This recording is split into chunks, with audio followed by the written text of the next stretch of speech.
युगों का पशु प्रधान C131 क्या युवा घास कभी वसंत के सूर्य की दयालु किरणों का ऋण चुका पाएगी?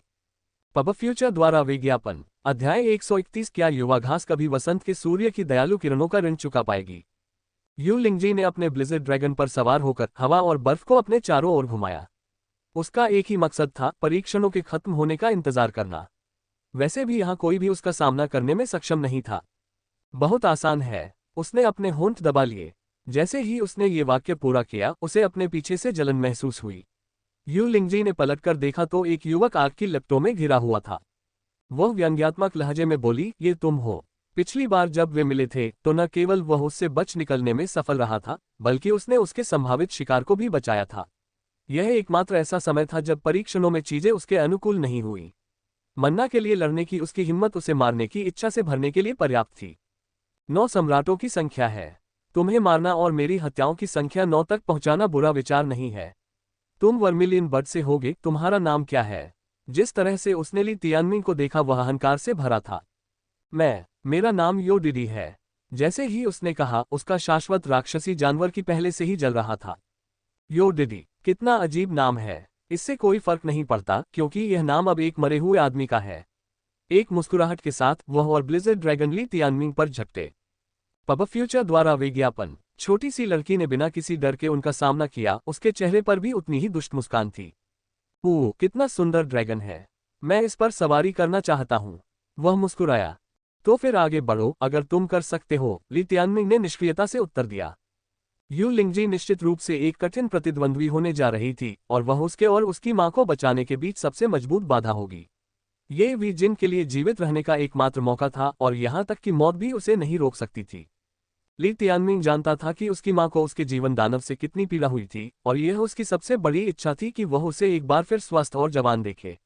20 साल के दर्द और पीड़ा के बाद वे जिन निश्चित रूप से नहीं चाहेगी कि उसका जीवन ऐसे दयनीय तरीके से समाप्त हो। ली तियानमिंग के लिए वे जिन जिसने उसे अपना जीवन और वह सब कुछ दिया जो उसके पास था। उसके लिए जो कुछ भी उसने किया था, उसका बदला चुकाने का उसके पास कोई तरीका नहीं था, ठीक वैसे ही जैसे युवा घास कभी भी वसंत के सूरज की दयालु किरणों का बदला नहीं चुका सकती। वे जिन के लिए ली तियानमिंग अपनी आखिरी सांस तक लड़ेगा, चाहे विरोधी किसी भी तरह से क्यों न हो।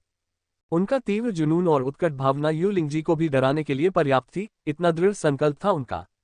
यू लिंगजी को अचानक एहसास हुआ, यो डैडी, क्या इस बदमाश ने मेरे साथ खेलने की कोशिश की है? तुम्हारी हिम्मत कैसे हुई? यह महसूस करते हुए कि ली तियानमिंग ने उसे धोखा दिया है, यू लिंगजी के मन में हत्या की मंशा जागृत हुई। अपने 2 ग्रेड 6 हथियारों, विंड कमत ब्लेड और स्नोफॉल ब्लेड के साथ ली तियानमिंग की ओर इशारा करते हुए वह ली तियानमिंग के करीब पहुंच गई। ब्लिज़र्ड ड्रैगन ने एक ही सांस में झील की सतह को ठोस रूप से जमा दिया, जिससे यू लिंगजी को लड़ने का मौका मिला, जैसे कि वह जमीन पर हो। यह ड्रैगन की आत्मास्रोत क्षमता थी, बर्फीला तूफान श्वास जो 3 किलोमीटर के भीतर किसी भी चीज को जमा देने में सक्षम थी। लेक ऑफ आइलैंड्स के आसपास के परिवेश का तापमान अचानक गिर गया, जिससे पहले से ही प्रतिकूल जलवायु क्षेत्र के आसपास के लगभग हर जीवित प्राणी के लिए रहने योग्य नहीं रह गई। ली तियानमिंग ने अपनी बाईं बांह को कसकर जकड़ लिया। उसकी बांह में मौजूद ताकत ने पट्टी को लगभग टुकड़ों में फाड़ दिया। उसके दाहिने हाथ में धधकते ड्रैगन चेनब्लेड ने उसकी बांह के चारों ओर लपेट लिया, जैसे कि एक ज्वलंत ड्रैगन। आपने मुझे जीवन का आशीर्वाद दिया और मैं आपके बिना उन 3 वर्षों से कभी वापस नहीं आ पाऊंगा। माँ, आपने मेरे लिए जो कुछ भी किया है, मैं उसका ऋण कभी नहीं चुका सकता, इसलिए कम से कम इस बार मुझे आपके लिए लड़ने दो। यू लिंगजी, मर जाओ, ली तियानमिंग ने दहाड़ते हुए कहा। उसकी लड़ाकू भावना ने पूरी दुनिया को उसके पैरों तले कांपने पर मजबूर कर दिया। यह पहली बार था जब उसने 5वें स्तर के स्पिरिट्सोज में प्रवेश करने के बाद से लड़ाई की थी। भले ही उसका स्तर ऊंचा नहीं था, लेकिन उसकी वास्तविक ताकत उसके लिए यू लिंगजी से निपटने के लिए पर्याप्त थी। इसके अलावा उसके पास जियांग फीलिंग की मदद थी, जिससे उसके इटरनल इन्फिनल बीस्ट की को उसके शरीर में बेतहाशा दौड़ने की अनुमति मिली। ये देखते हुए कि जियांग फीलिंग पूरे परीक्षण के दौरान उनके साथ था, उन्होंने लंबे समय से 3 के समूह के रूप में अच्छी तरह से काम करना सीख लिया था। आकाशीय पंखों ने ली तियानमिंग को हवाई युद्ध में जबरदस्त लाभ दिया, जबकि टेम्पोरल फील्ड ने उन्हें हमले और आंदोलन की गति के मामले में अपने दुश्मन को दबाने में मदद की। छोटा चूजा भी अपना काम कर रहा था, क्योंकि ली तियानमिंग के बाहर निकलते ही उसके चारों ओर नरकीय कवच का एक सेट घूम रहा था। न केवल वह ज्वलंत पंखों के कवच में ढका हुआ था, बल्कि ली तियानमिंग भी नरकीय ज्वाला की एक परत से घिरा हुआ था। बाधा तेजी से सिकुड़ रही थी और उसके पास ज्यादा समय नहीं बचा था। यहाँ तक कि मोलिन के समूह को भी मजबूरन हटना पड़ा और वे केंद्र के करीब एक द्वीप पर छिप गए। युद्ध की पहली मुठभेड़ में एक विस्फोट हुआ, लेकिन ली तियानमिंग की जलती हुई मुट्ठी का निशाना यू लिंगजी नहीं, बल्कि जमी हुई झील थी। नरकीय ज्वाला से युक्त मुक्का ने बर्फ की जमी हुई परत को तुरंत चकनाचूर कर दिया। ली तियानमिंग उसे बर्फ पर लड़ने नहीं देगी, क्योंकि यह एक ऐसा क्षेत्र था जिससे वह परिचित थी। इसकी तुलना में पानी पर लड़ने से उसकी चपलता प्रभावित होगी, लेकिन ली तियानमिंग को इससे कोई फर्क नहीं पड़ेगा क्योंकि उसके पास दिव्य पंख थे। क्या बिगाड़ा है? यू लिंगजी ने ली तियानमिंग पर हमला करने के लिए टूटी हुई बर्फ पर कदम रखते हुए व्यंग्य किया। अपने बाएं हाथ में उसने अपने विंड कमत ब्लेड के साथ व्हर्लविंड 9 स्ट्राइक्स को अंजाम दिया। उसके दाहिने हाथ में ग्लेशियल स्क्रॉल स्वॉर्ड आर्ट और स्नोफॉल ब्लेड का इस्तेमाल किया। दोनों सर्वोच्च स्रोत श्रेणी की कलाएं थीं जो क्रमशः हवा और ठंड की शक्ति को नियंत्रित करती थीं। एक ही समय में दो कलाओं का उपयोग करना एक प्रभावशाली उपलब्धि थी, जिसके लिए उपयोगकर्ता से अविश्वसनीय प्रतिभा की आवश्यकता थी। उसके बगल में मौजूद ब्लिज़र्ड ड्रैगन के पास भी सभी प्रकार की शक्तियां थीं। इसके प्रभाव में न केवल झील जमती रही, बल्कि हवा में मौजूद जल वाष्प भी छोटे छोटे हिमखंडों में जमता रहा। बेशक एक जोकर को अपनी जगह नहीं पता होगी। तुम कौन होते हो किसी ऐसी चीज को लेने वाले जो कभी तुम्हारी थी ही नहीं? ड्रैकोनिक वाटर ओबेलिस्क शुरू से ही मेरा था। उसने अपनी तलवारें ली तियानमिंग की ओर घुमाई। उसकी आंखें तिरस्कार से भरी थीं। हालांकि ली तियानमिंग को पता था कि उसके शब्दों के कुछ और ही निहितार्थ थे। जैसे ही उसने आने वाले हमलों को चकमा दिया, उसने भौहें सिकुड़ते हुए पूछा, क्या आप ये कह रहे हैं कि ट्रायल शुरू होने से पहले ही पहला स्थान तय हो गया था? क्या इसीलिए आपने ग्रेड 6 हथियारों का इस्तेमाल किया? यह सोचना अविश्वसनीय था कि स्वर्ग के एलिसियम ने इतने भव्य आयोजन की व्यवस्था करने के बाद गुप्त रूप से विजेता का फैसला किया था। ली तियानमिंग ने पहले इस संभावना को खारिज कर दिया था, लेकिन यू लिंगजी ने जो कहा था उसे सुनकर उसे दूसरे विचार आए। इसके अलावा वो मन्ना बिल्कुल उसके ड्रैगन के समान ही था। चाहे वह इसे कैसे भी देखे, ये पुरस्कार उसके लिए ही था। यह विचार स्वर्ग के एलिसियम की छवि का अपमान था जिसे वह देखता था। लेकिन एक ऐसे व्यक्ति के रूप में जो अब भोला नहीं था, उसने उस संभावना को स्वीकार किया। एलिसियम के भीतर जंगल का कानून शायद मौजूद था जो लोगों को शक्ति के साथ चीजों को अपने तरीके से चलाने की अनुमति देता था। पब फ्यूचर द्वारा विज्ञापन, उदाहरण के लिए विशिष्ट व्यक्तियों को एलिसियम में भेजना, ये कुछ ऐसा था जिसे ली तियानमिंग स्वीकार नहीं कर सकता था। आखिरकार वेई तियानकांग ने पहले ही तय कर लिया था कि वेई जिन को तभी बचाया जा सकता है जब ली तियानमिंग परीक्षणों में विजयी हो। ये सिर्फ तुम्हारी अति सक्रिय कल्पना है। क्या तुम इस तथ्य को नकारने की कोशिश कर रहे हो कि तुम मुझे युद्ध में नहीं हरा सकते? काय यू लिंगजी के चेहरे पर भाव नहीं थे, लेकिन उसकी हमले की गति में एक पायदान की वृद्धि हुई। कृपया बताओ फिर, तुम छठी श्रेणी के हथियार क्यों पकड़े हुए हो? ली तियानमिंग ने मुस्कुराते हुए कहा। वे तो बस 5वीं कक्षा के हैं। नीले स्वर्गीय पैटर्न वाले ग्रेड 5 के हथियार। ली तियानमिंग ने सरासर झूठ पर हंसी उड़ाई। बकवास बंद करो, मैं इन हथियारों का उपयोग किए बिना भी तुम्हें हरा सकता हूं। अगर तुमने मुझे हरा दिया होता तो मैं मन्ना सौंप देता, लेकिन चूंकि तुमने मुझ पर आरोप लगाना चुना, इसलिए मुझे तुम्हें हमेशा के लिए चुप कराना होगा। इन शब्दों के साथ ब्लिज़र्ड ड्रैगन ने अपने फ्रॉस्ट टॉर्नेडो का इस्तेमाल किया। पानी का एक स्तंभ ली तियानमिंग और उस छोटे से बच्चे की ओर बढ़ रहा था, जिसके पीछे एक भयानक शक्ति थी। मरो! बगल से यू लिंगजी की तलवारें सीधे उसके गले पर जा लगीं। याद रखो तुमने क्या कहा था। अगर तुम हार गईं, तो बेहतर होगा कि तुम मन्ना सौंप दो। ली तियानमिंग ने उसे फटकारते हुए कहा। जरूर, अगर तब तक तुम्हारा सिर बचा हुआ है। एक भयानक प्रहार के साथ स्नोफॉल ब्लेड ली तियानमिंग की गर्दन पर आ गया। उसका सिर अब किसी भी क्षण गिर सकता था। उसकी गर्दन से खून बहने की आवाज के बजाय हवा में धातु की आवाज गूंजी। वह इस तथ्य पर अविश्वास में घूर रही थी कि ली तियानमिंग ने अपनी बाईं भुजा से उसकी तलवार को रोक दिया था। स्नोफॉल ब्लेड ने उसकी बांह को मुश्किल से खरोंचा, लेकिन इसने पट्टी की परत को फाड़ दिया, जिससे षटकोणीय काले तराजू दिखाई दिए जिसने उसके हथियार को रोक दिया था। इससे पहले कि वह आश्चर्यचकित हो पाती, ली तियानमिंग के पीछे छिपी हुई छोटी लड़की ने उस पर कुछ इन्फिनल ब्लेज उड़ा दिया। आग की लपटों में घिरी हुई वह उस हमले से पीछे हट गई। सौभाग्य से ब्लिज़र्ड ड्रैगन ने उसे बर्फ की एक गेंद में जमा दिया था, इससे पहले कि इन्फिनल ब्लेज उसकी त्वचा को छू पाती। कुछ ही देर बाद बर्फ के टुकड़े हो गए और उसके साथ ही नरकीय ज्वाला भी बह गई, जिससे यू लिंगजी को कोई नुकसान नहीं पहुंचा। लेकिन अभी जो हुआ वह उसे चौंका देने के लिए काफी था। आखिर उसके हाथ में क्या समस्या है? लेकिन उस सवाल पर विचार करने का समय नहीं था। जब वह उस हमले से लड़खड़ा रही थी, ली तियानमिंग और छोटी लड़की ने ब्लिज़र्ड ड्रैगन पर हमला कर दिया था। बाद वाला, विशेष रूप से एक दुष्ट मुस्कान के साथ ड्रैगन की ओर झपटा था। वह एक ड्रैगन की सवारी करने जा रहा था और कोई भी उसके रास्ते में नहीं आने वाला था। पब फ्यूचर द्वारा विज्ञापन, संपर्क टॉस साइट मैप दान करें। मेनू दिखाओ। उपन्यास ऑनलाइन पूरा पढ़े। उपन्यास बिन उपन्यास युगों का पशु प्रधान अध्याय 132 छोटी लड़की एक ड्रैगन पर सवार होकर स्वर्ग में जाती है। गुणा प्रिय पाठकों, अधिक अध्यायों के अनुवाद में हमारी टीम की सहायता के लिए यहाँ दान करें। URL युगों का पशु प्रधान C132 छोटी लड़की स्वर्ग में एक ड्रैगन पर सवार है। एड्स बाय पब फ्यूचर अध्याय 132 छोटी लड़की एक ड्रैगन पर सवार होकर स्वर्ग में जाती है। जियांग फीलिंग के आसपास होने से ली तियानमिंग अपने दिव्य पंखों का इस्तेमाल करके उड़ सकती थी। इसके विपरीत यू लिंगजी को कूदना पड़ता था, इसलिए वह हवाई लड़ाई नहीं लड़ सकती थी। क्रोधित होकर बर्फीला तूफान ड्रैगन ने एक आत्मास्रोत क्षमता रेजरविंड स्टॉर्म को मुक्त कर दिया। हिंसक तूफानों ने तुरंत दुनिया को अपनी गिरफ्त में ले लिया और हवा के अनगिनत ब्लेड ली तियानमिंग पर टूट पड़े। हालांकि टेम्पोरल फील्ड के तहत हवा के ब्लेड की गति स्पष्ट रूप से कम हो गई। ज्वलंत छाया फ्लैश के साथ छोटी लड़की और वह ब्लेड के बीच आगे पीछे घूमते रहे और ड्रैगन के सामने पहुंच गए। यू लिंगजी इस समय वहां पहुंचे। तलवार की लहरें उठीं, जिसमें तूफानी हवाएं और कड़कड़ाती ठंड दोनों शामिल थीं, जो ली तियानमिंग को निगलने की कोशिश कर रही थीं। नीचे उतरो। ली तियानमिंग के आदेश पर यंगहुओ ने यू लिंगजी की तलवार की मार को रोकने के लिए आगे बढ़कर हमला किया और ऐसा करते हुए उसने अपने नारकीय कवच का विस्तार किया। एक विस्फोट के साथ नारकीय कवच टूट गया। हालांकि छोटी लड़की ने पहले ही ली तियानमिंग को वह समय दे दिया था जिसकी उसे जरूरत थी। ड्रैगन ने एक बार फिर बर्फ गिराई, जिससे दुनिया जम गई। यह एक और स्पिरिट सोर्स क्षमता थी, बर्फ की भूमि। अफसोस, ये ली तियानमिंग को ठंडा करने में असमर्थ था, क्योंकि उसका इन्फेनल कवच इसके मूल में धधकती इन्फेनल ब्लेज द्वारा निर्मित था। ब्लेजिंग ड्रैगन चेनब्लेड बिना किसी बाधा के आगे बढ़ता रहा, ब्लिज़र्ड ड्रैगन के सिर के चारों ओर लपेटता रहा। अगले ही पल ली तियानमिंग ने ऊपर की ओर छलांग लगाए और चौंकाने वाले प्रदर्शन के साथ ड्रैगन को अपने साथ खींच लिया। वह एक ड्रैगन था, एक ड्रैगन। वह मुस्कुराया, हिलने के बारे में सोचना भी मत। इस करतब के संभव होने के पीछे का कारण सरल था, चेन ब्लेड बहुत तेज था। यह धातु की कड़ियों से नहीं, बल्कि ड्रैगन के तराजू के आकार के ब्लेड से बना था। अगर ब्लिज़र्ड ड्रैगन ने विरोध करने की कोशिश की तो ये बहुत आसानी से अपना सिर काट सकता था, बस बहुत ज्यादा झटके से। ये केवल ली तियानमिंग का अनुसरण ऊपर की ओर कर सकता था। इसकी अधिकांश आत्मा स्रोत क्षमताएं अब बेकार हो चुकी थीं। हवा प्रकार वाले ली तियानमिंग चकमा दे सकता था और ठंड प्रकार वाले उस पर कोई प्रभाव नहीं डालते थे। यू लिंगजी को रोकने के बाद छोटी लड़की मुड़ी और उन दोनों के पीछे आकाश की ओर चली गई।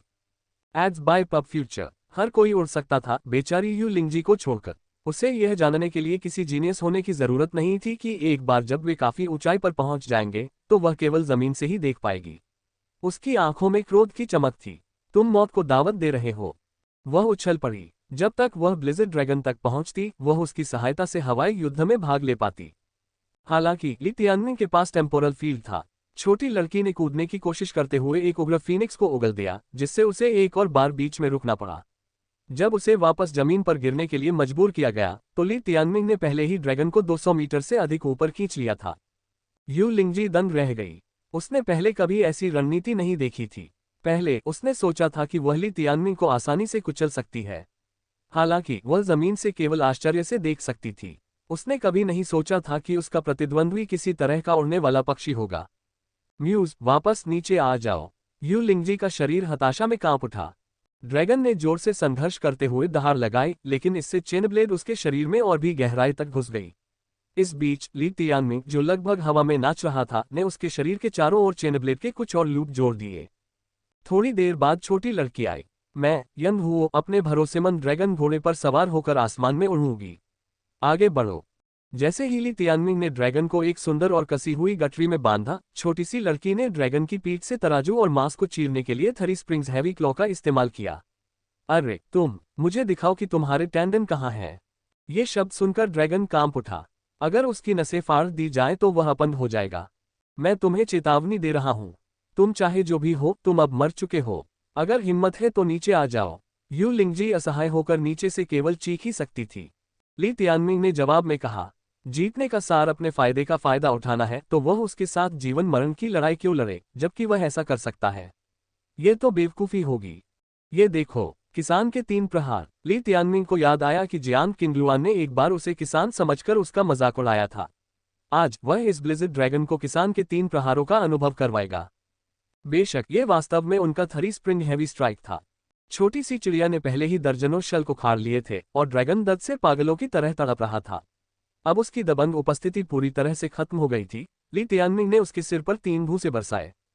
मांस के टकराने की आवाजें हवा में भर गईं और उसके शरीर से ताकत खत्म हो गई क्योंकि ली तियानमिंग ने उस पर शारीरिक शोषण का एक और दौर शुरू कर दिया। शेर, ड्रैगन, सब हार मान लेंगे। ड्रैगन दयनीय रूप से चिल्लाया। अब वह मौत के कगार पर था, उसका पूरा खून से लथपथ शरीर कांप रहा था। उसे चेन हाउ के हेप्टास्टार विंग लान जैसा ही व्यवहार सहना पड़ा था। Ads by pub future. Li Tianming की चेन से किसी मरी हुई मछली की तरह लटके अपने ड्रैगन को देखकर यू लिंगजी ने मौके पर ही उछलना कूदना शुरू कर दिया और उसे पागलों की तरह कोसने लगी। ये दुर्भाग्यपूर्ण था, सभी बातों को देखते हुए। यह उसकी गलती थी कि वह छोटे पैरों के साथ पैदा हुई थी और ली तियानमिंग की तरह उड़ नहीं सकती थी। क्या यू लिंगजी आश्वस्त नहीं? ली तियानमिंग ने ब्लिज़ार्ड ड्रैगन को मारने तक की कोशिश नहीं की। सबसे पहले, ये लड़ाई निगरानी में हो सकती है, इसलिए लोगों को मारने से आगे चलकर समस्याएं आ सकती हैं। दूसरे, अगर यू लिंगजी आंतरिक रूप से तय उम्मीदवार थी तो उसके जीवनबद्ध जानवर को मारने से समस्याएं पैदा हो सकती हैं। ली तियानमिंग को केवल प्रथम स्थान और गहन मन्ना की आवश्यकता थी। किसी को मारना उसका लक्ष्य नहीं था। मैं नहीं हूं तुम जैसे कूड़ेदान से मुझे केवल इसलिए हराया जा सका क्योंकि तुमने मेरे जीवनबद्ध जानवर को हराने के लिए इतनी बेशर्मी से भरी विधि का इस्तेमाल किया। यू लिंगजी की सारी पहले की घृणा अब गायब हो गई थी, उसकी जगह क्रोध ने ले ली थी। हालांकि वह ली तियानमिंग के लिए कुछ नहीं कर सकी। हे, क्या पाखंडी हो, क्या तुम छठी श्रेणी के जानवरों के हथियार का इस्तेमाल नहीं कर रहे हो? चूंकि तुम अभी भी आश्वस्त नहीं हो, इसलिए मैं तुम्हें तब तक मारूंगा जब तक तुम आश्वस्त नहीं हो जाते। ली तियानमिंग ने अपनी चेन को झटका दिया और ड्रैगन के विशाल शरीर को यू लिंगजी की ओर लुढ़का दिया। यह पहले से ही बुरी तरह घायल था और अब लड़ाई जारी रखने का कोई मौका नहीं था। इसलिए यू लिंगजी के पास इसे वापस अपने जीवन स्थल पर लाने के अलावा कोई विकल्प नहीं था। वहां के वातावरण में विशेष गुण थे जो इसकी चोटों के बिगड़ने को धीमा कर देते थे। ये ड्रैगन को अपनी महान पुनर्योजी क्षमताओं का उपयोग करने का मौका भी देता। जब तक वे लड़ाई जारी नहीं रखेंगे तब तक जीवित रहना कोई समस्या नहीं होगी। हालांकि इससे यू लिंगजी को ली तियानमिंग और उसके जानवर का सामना करने के लिए अकेले छोड़ दिया गया। मैं जानती हूं तुम कौन हो, एक छोटी सी लड़की एक जीवित जानवर की तरह। तुम ली तियानमिंग हो। यू लिंगजी की आंखें सिकुड़ गईं, उसकी निगाहें ठंडी थीं। स्मार्ट, ली तियानमिंग ने हंसते हुए कहा। तुम्हारे जैसा बेशर्म व्यक्ति ही मेरे प्राण बाध्य पशु को घेरने की हिम्मत कर सकता है। तुम में मुझसे लड़ने की योग्यता नहीं है। अब भले ही तुम मुझे एक के मुकाबले 2 बार हरा दो, मैं यह मानने से इनकार कर दूंगा कि तुमने मुझे हराया है। यू लिंगजी ने कहा। किसने कहा कि मैंने तुम्हें घेर लिया है? अपना ग्रेड 6 का हथियार उठाओ, मैं तुम्हारे साथ खेलूंगा। इस तरह तुम हारने के बाद इतना रोना धोना नहीं करोगे। सच में? यू लिंगजी की आंखें चमक उठीं। अगर नहीं।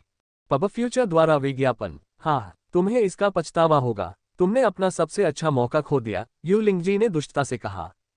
यंग हुओ, किनारे जाकर खेलो। ली तियानमिंग ने उसे कोई जवाब नहीं दिया और इसके बजाय यंग हुओ से बात की। मेरे लिए उसकी गांड अच्छी तरह से पीटना। छोटी लड़की भेड़िए की तरह मुस्कुराए। अब तक नरक कवच अभी भी ली तियानमिंग पर जल रहा था, इसलिए छोटी लड़की अभी भी तकनीकी रूप से मदद कर रही थी। इस तरह के व्यक्ति के लिए ली तियानमिंग को उसे ड्रैकोनिक जल ओबेलिस्क सौंपने के लिए उसे आश्वस्त करना पड़ा। भले ही यह उसके लिए उपयुक्त न हो, लेकिन भविष्य में इसे किसी और चीज से बदलने के मौके होंगे। निश्चित रूप से कोई ऐसा व्यक्ति होगा जिसके पास जल प्रकार का जीवनबद्ध जानवर होगा लेकिन अग्नि प्रकार का मन्ना होगा। यू लिंगजी वर्तमान में ली तियानमिंग से अपना बदला लेने और उसे मारने के लिए उत्सुक थी। हालांकि दूसरे दृष्टिकोण से लोगों को खुलेआम मारने की उसकी हिम्मत उसके विशेषाधिकारों का सबूत थी। वह एक खतरनाक व्यक्ति थी, न कि वह कौन थी, बल्कि इसलिए कि वह उसका समर्थक था। हालांकि ली तियानमिंग के पास वे जिनके कारण कोई विकल्प नहीं था। अन्यथा ऐसे व्यक्ति के लिए जिसके लिए हत्या दूसरी प्रकृति थी, उसने उसके ब्लिज़र्ड ड्रैगन को मार दिया होता, फिर उसे छोटी लड़की के साथ मार दिया होता। यू लिंगजी के 9 तूफानी प्रहार और ग्लेशियल स्क्वॉल तलवार कला का संयोजन ली तियानमिंग पर पूरी तरह से सटीक बैठ गया। हालांकि ली तियानमिंग अचानक एक तरफ हट गया, उसकी गति टेम्पोरल फील्ड में बहुत तेज थी। अपनी आंखें खोलो, ली तियानमिंग ने भ्रमित करने वाली आंख दिखाए। कुछ ही क्षण बाद 7 आत्माविहीन चीखें सुनाई देने लगीं। पहला रुख, दूसरा रुख, तीसरा रुख। भूतों की अजीब और शोकाकुल चीखें उसके कानों पर हमला करने लगीं, बिल्कुल ध्वनि प्रकार के जानवरों के स्वामी की तरह। ये और भी अधिक खतरनाक हो गया जब इसे भ्रमित करने वाली आंखों के साथ जोड़ा गया, जो कानों और आंखों पर दोतरफा हमला करने के लिए कंघी कर रही थी। चौथा रुख, पांचवां रुख, छठा रुख। आत्माविहीन 7 हाउस के साथ चाबुक हमलों में से प्रत्येक पिछले हमले से भी अधिक शक्तिशाली था। 6 लगातार हमले। अब जब वे जारी किए गए थे तो यू लिंगजी को पीला और पीछे के पैर पर छोड़ दिया। उसकी घातक तलवार कला का उपयोग अब केवल खुद का बचाव करने के लिए किया जा सकता था। छठी श्रेणी के इस हथियार ने हमलों के तूफान का सामना किया। 7वां रुख। इस 7वें रुख में 7 आत्माविहीन चीखों का सार समाहित था। एक ड्रैगन की तरह जो अपनी मान से बाहर निकलता है, चाबुक बाहर निकलता है और तलवार की कला को छेद देता है। यू लिंगजी चीख उठी क्योंकि वह उड़ गई और उसके हथियार उसके हाथ से छूट गए। जब उसने फिर से अपना सिर उठाया तो ली तियानमिंग उसके ठीक सामने था। Ads by pub future. संपर्क टॉस साइट मैप दान करें मेनू दिखाओ। उपन्यास ऑनलाइन पूरा पढ़े। उपन्यास बिन। उपन्यास युगों का पशु प्रधान अध्याय 133 मैं तुम्हें मरना चाहता हूँ। गुणा प्रिय पाठकों, अधिक अध्यायों के अनुवाद में हमारी टीम की सहायता के लिए यहाँ दान करें। URL युगों का पशु प्रधान C133 मैं तुम्हें मरना चाहता हूँ। पब फ्यूचर द्वारा विज्ञापन अध्याय 133 मैं तुम्हें मरना चाहता हूँ। हवा चीख के साथ अलग हो गई जब ब्लेजिंग ड्रैगन चेनब्लेड ने खुद को यू लिंगजी की कमर के चारों ओर लपेट लिया। तंग बंधन उसके शरीर के वक्रों पर जोर दे रहे थे। ली तियानमिंग ने उसे जमीन पर घसीटा और जब ली तियानमिंग ने अपने पुरस्कार के लिए उसके लिबादे में हाथ डाला तो उसके होठों से खून निकल गया। वह गहरा मन्ना अब मेरा है। ये देखते हुए कि उसके रास्ते में 2 बड़ी बाधाएं थीं, ये काफी कठिन काम था और उसे अंततः ड्रैकोनिक जल ओबेलिस्क को खोदने में कुछ समय लगा। सेंटवेस्ट वॉर सोल के बराबर मूल्य वाले खजाने के लिए यह आश्चर्यजनक रूप से आसान था और ली तियानमिंग इससे अधिक उत्साहित नहीं हो सकता था। बड़े भाई, अभी आप क्या टटोल रहे थे? जियांग फीलिंग की आवाज, जिसमें अब ताज़ा ताज़ा सिरके की खुशबू आ रही थी, उसके कानों में गूंजी। तो जब वह नाराज होती है तो उसकी आवाज ऐसी ही होती है। बेशक मैं ड्रैकोनिक जल ओबेलिस्क की तलाश में था। मुझे पूरा यकीन है कि आपने जो छुआ वह स्वर्गीय पैटर्न बैरियर था। जियांग फीलिंग ने तुरंत जवाब दिया। स्वर्गीय पैटर्न बाधा? क्या यह आकार का संदर्भ है? कुछ ऐसा जो गोलार्ध जैसा आकार का था? रुको, ये दुर्घटना थी। मन्ना तो बहुत छोटा है, तुम देखो। ली तियानमिंग को समझ नहीं आया कि उसे हंसना चाहिए या रोना चाहिए। केवल स्वर्ग ही जानता था कि यह निश्चित रूप से जानबूझकर नहीं किया गया था। हाँ, मैं तुम्हारे बहाने खरीद लूंगी। वह अभी भी काफी नाराज लग रही थी। लिंगर, नाराज मत हो। ये वास्तव में संयोग था। इसके अलावा एकमात्र स्वर्गीय पैटर्न बाधाएं जिनमें मेरी रुचि है वे आपकी हैं। ली तियानमिंग ने जल्दी से समझाया। उद्धरण चिन्ह ... उद्धरण चिन्ह। हालांकि वह बात नहीं कर रही थी, ली तियानमिंग बता सकता था कि वह शर्मीली हो रही थी। हे भगवान, ली तियानमिंग को पूर्ण विश्वास था कि जब वह मन्ना की तलाश कर रहा था तो वह गंदी बातें नहीं सोच रहा था। Ads by pub future. हम लेकिन पीछे मुड़कर देखें तो क्या वह था? उसे ज्यादा यकीन नहीं था। हम अब जब मेरे पास ड्रैकोनिक वाटर ओबेलिस्क है तो एबिसल ट्रायल्स का विजेता में ही होना चाहिए, है ना? ली तियानमिंग ने ऊपर देखा और पाया कि अवरोध पहले से ही द्वीपों की झील को खा रहा था। स्वर्गीय पैटर्न अवरोध आधे दिन में गायब हो जाएगा। स्वर्गीय पैटर्न बाधा। उफ, इन शब्दों को कहने मात्र से ही मुझे अब एक विकृत व्यक्ति जैसा महसूस होने लगता है। खुद को गड्ढा खोदने और उसमें कूदने से रोकने वाली एकमात्र चीज ये थी कि अनहुओ उनकी बातचीत नहीं सुन सकता था। अगर वह सुन भी लेता तो उसके व्यक्तित्व को देखते हुए वह कभी भी उसका अंत नहीं सुन पाता। ली तियानमिंग को अपने और लिंग एयर के बीच के उस अजीब माहौल से छुटकारा पाने की सख्त जरूरत थी, इसलिए वह गुस्से में बंधी हुई यू लिंगजी की ओर मुड़ा। अब जब मैंने तुम्हें पूरी ईमानदारी से हरा दिया है तो तुम्हें क्या कहना है? ली तियानमिंग ने गंभीर चेहरा बनाकर पूछा। अगर वे गंदी चालें न होती तो तुम मुझे कभी नहीं हरा पाते। तुम्हारा जीवन बद्ध जानवर बिल्कुल बेकार है, यू लिंगजी ने उस पर चिल्लाते हुए कहा। वाह वाह, मैं तो पूरे समय पॉपकॉर्न ही खा रहा था। यंग हुओ ने आंखें घुमाईं। जो भी हो, ड्रैकोनिक वाटर ओबेलिस्क अब मेरा है। चाहे आप आश्वस्त हो या नहीं, मुझे वास्तव में परवाह नहीं है। ली तियानमिंग का उसके साथ बहस करने का कोई इरादा नहीं था। ली तियानमिंग ने मन्ना को सावधानी से रखा। अब जबकि उसने यू लिंगजी को हरा दिया था और मन्ना ले लिया था, क्या एलिसियम अभी भी उसे विजेता घोषित कर सकता था? उसने अन्य प्रतियोगियों को भी अपना गवाह बनाया था। मुझे जाने दो, मैं अब चलती हूँ। उसने ली तियानमिंग को ठंडी निगाहों से देखा। ली तियानमिंग ने उस लड़की की ओर देखा जिसे उसने हराया था और शर्मिंदा भी किया था। चूंकि उसने पहले ही ड्रैकोनिक वाटर ओबेलिस्क को छीन लिया था और उसके जीवनबद्ध जानवर को बर्बाद कर दिया था, इसलिए अब उसे भड़काना सबसे अच्छा नहीं था। वे जिनका जीवन उसकी प्राथमिकता थी और उसकी जीत उसकी जेब में मन्ना के साथ आसन होनी चाहिए। वह जानता था कि बाकी सभी ने उसे यू लिंगजी को हराते हुए देखा था। जब तक हेवंस एलिसियम बाकी सभी को मार नहीं सकता और केवल यू लिंगजी को एजियोर डोमेन से अकेले बाहर निकलने नहीं देता, तब तक निश्चित रूप से वह स्पष्ट विजेता था। इस बात को ध्यान में रखते हुए उसने यू लिंगजी के बंधन ढीले कर दिए।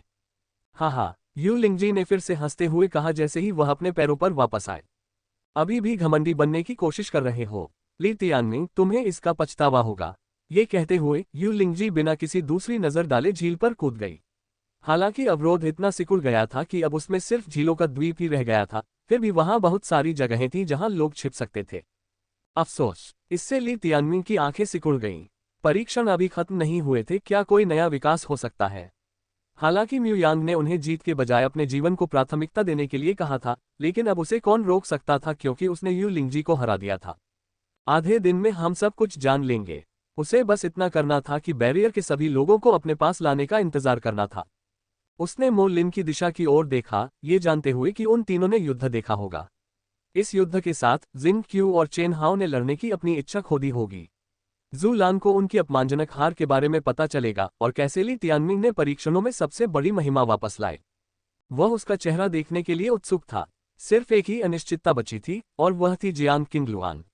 अब जब उसे पकड़े जाने का डर नहीं था तो ली तियानमिन चिल्लाया, जियान किंगलुआन, क्या तुम वहां हो? आओ और मुझे खोजो। उसकी आवाज अवरोधों के भीतर गूंज उठी।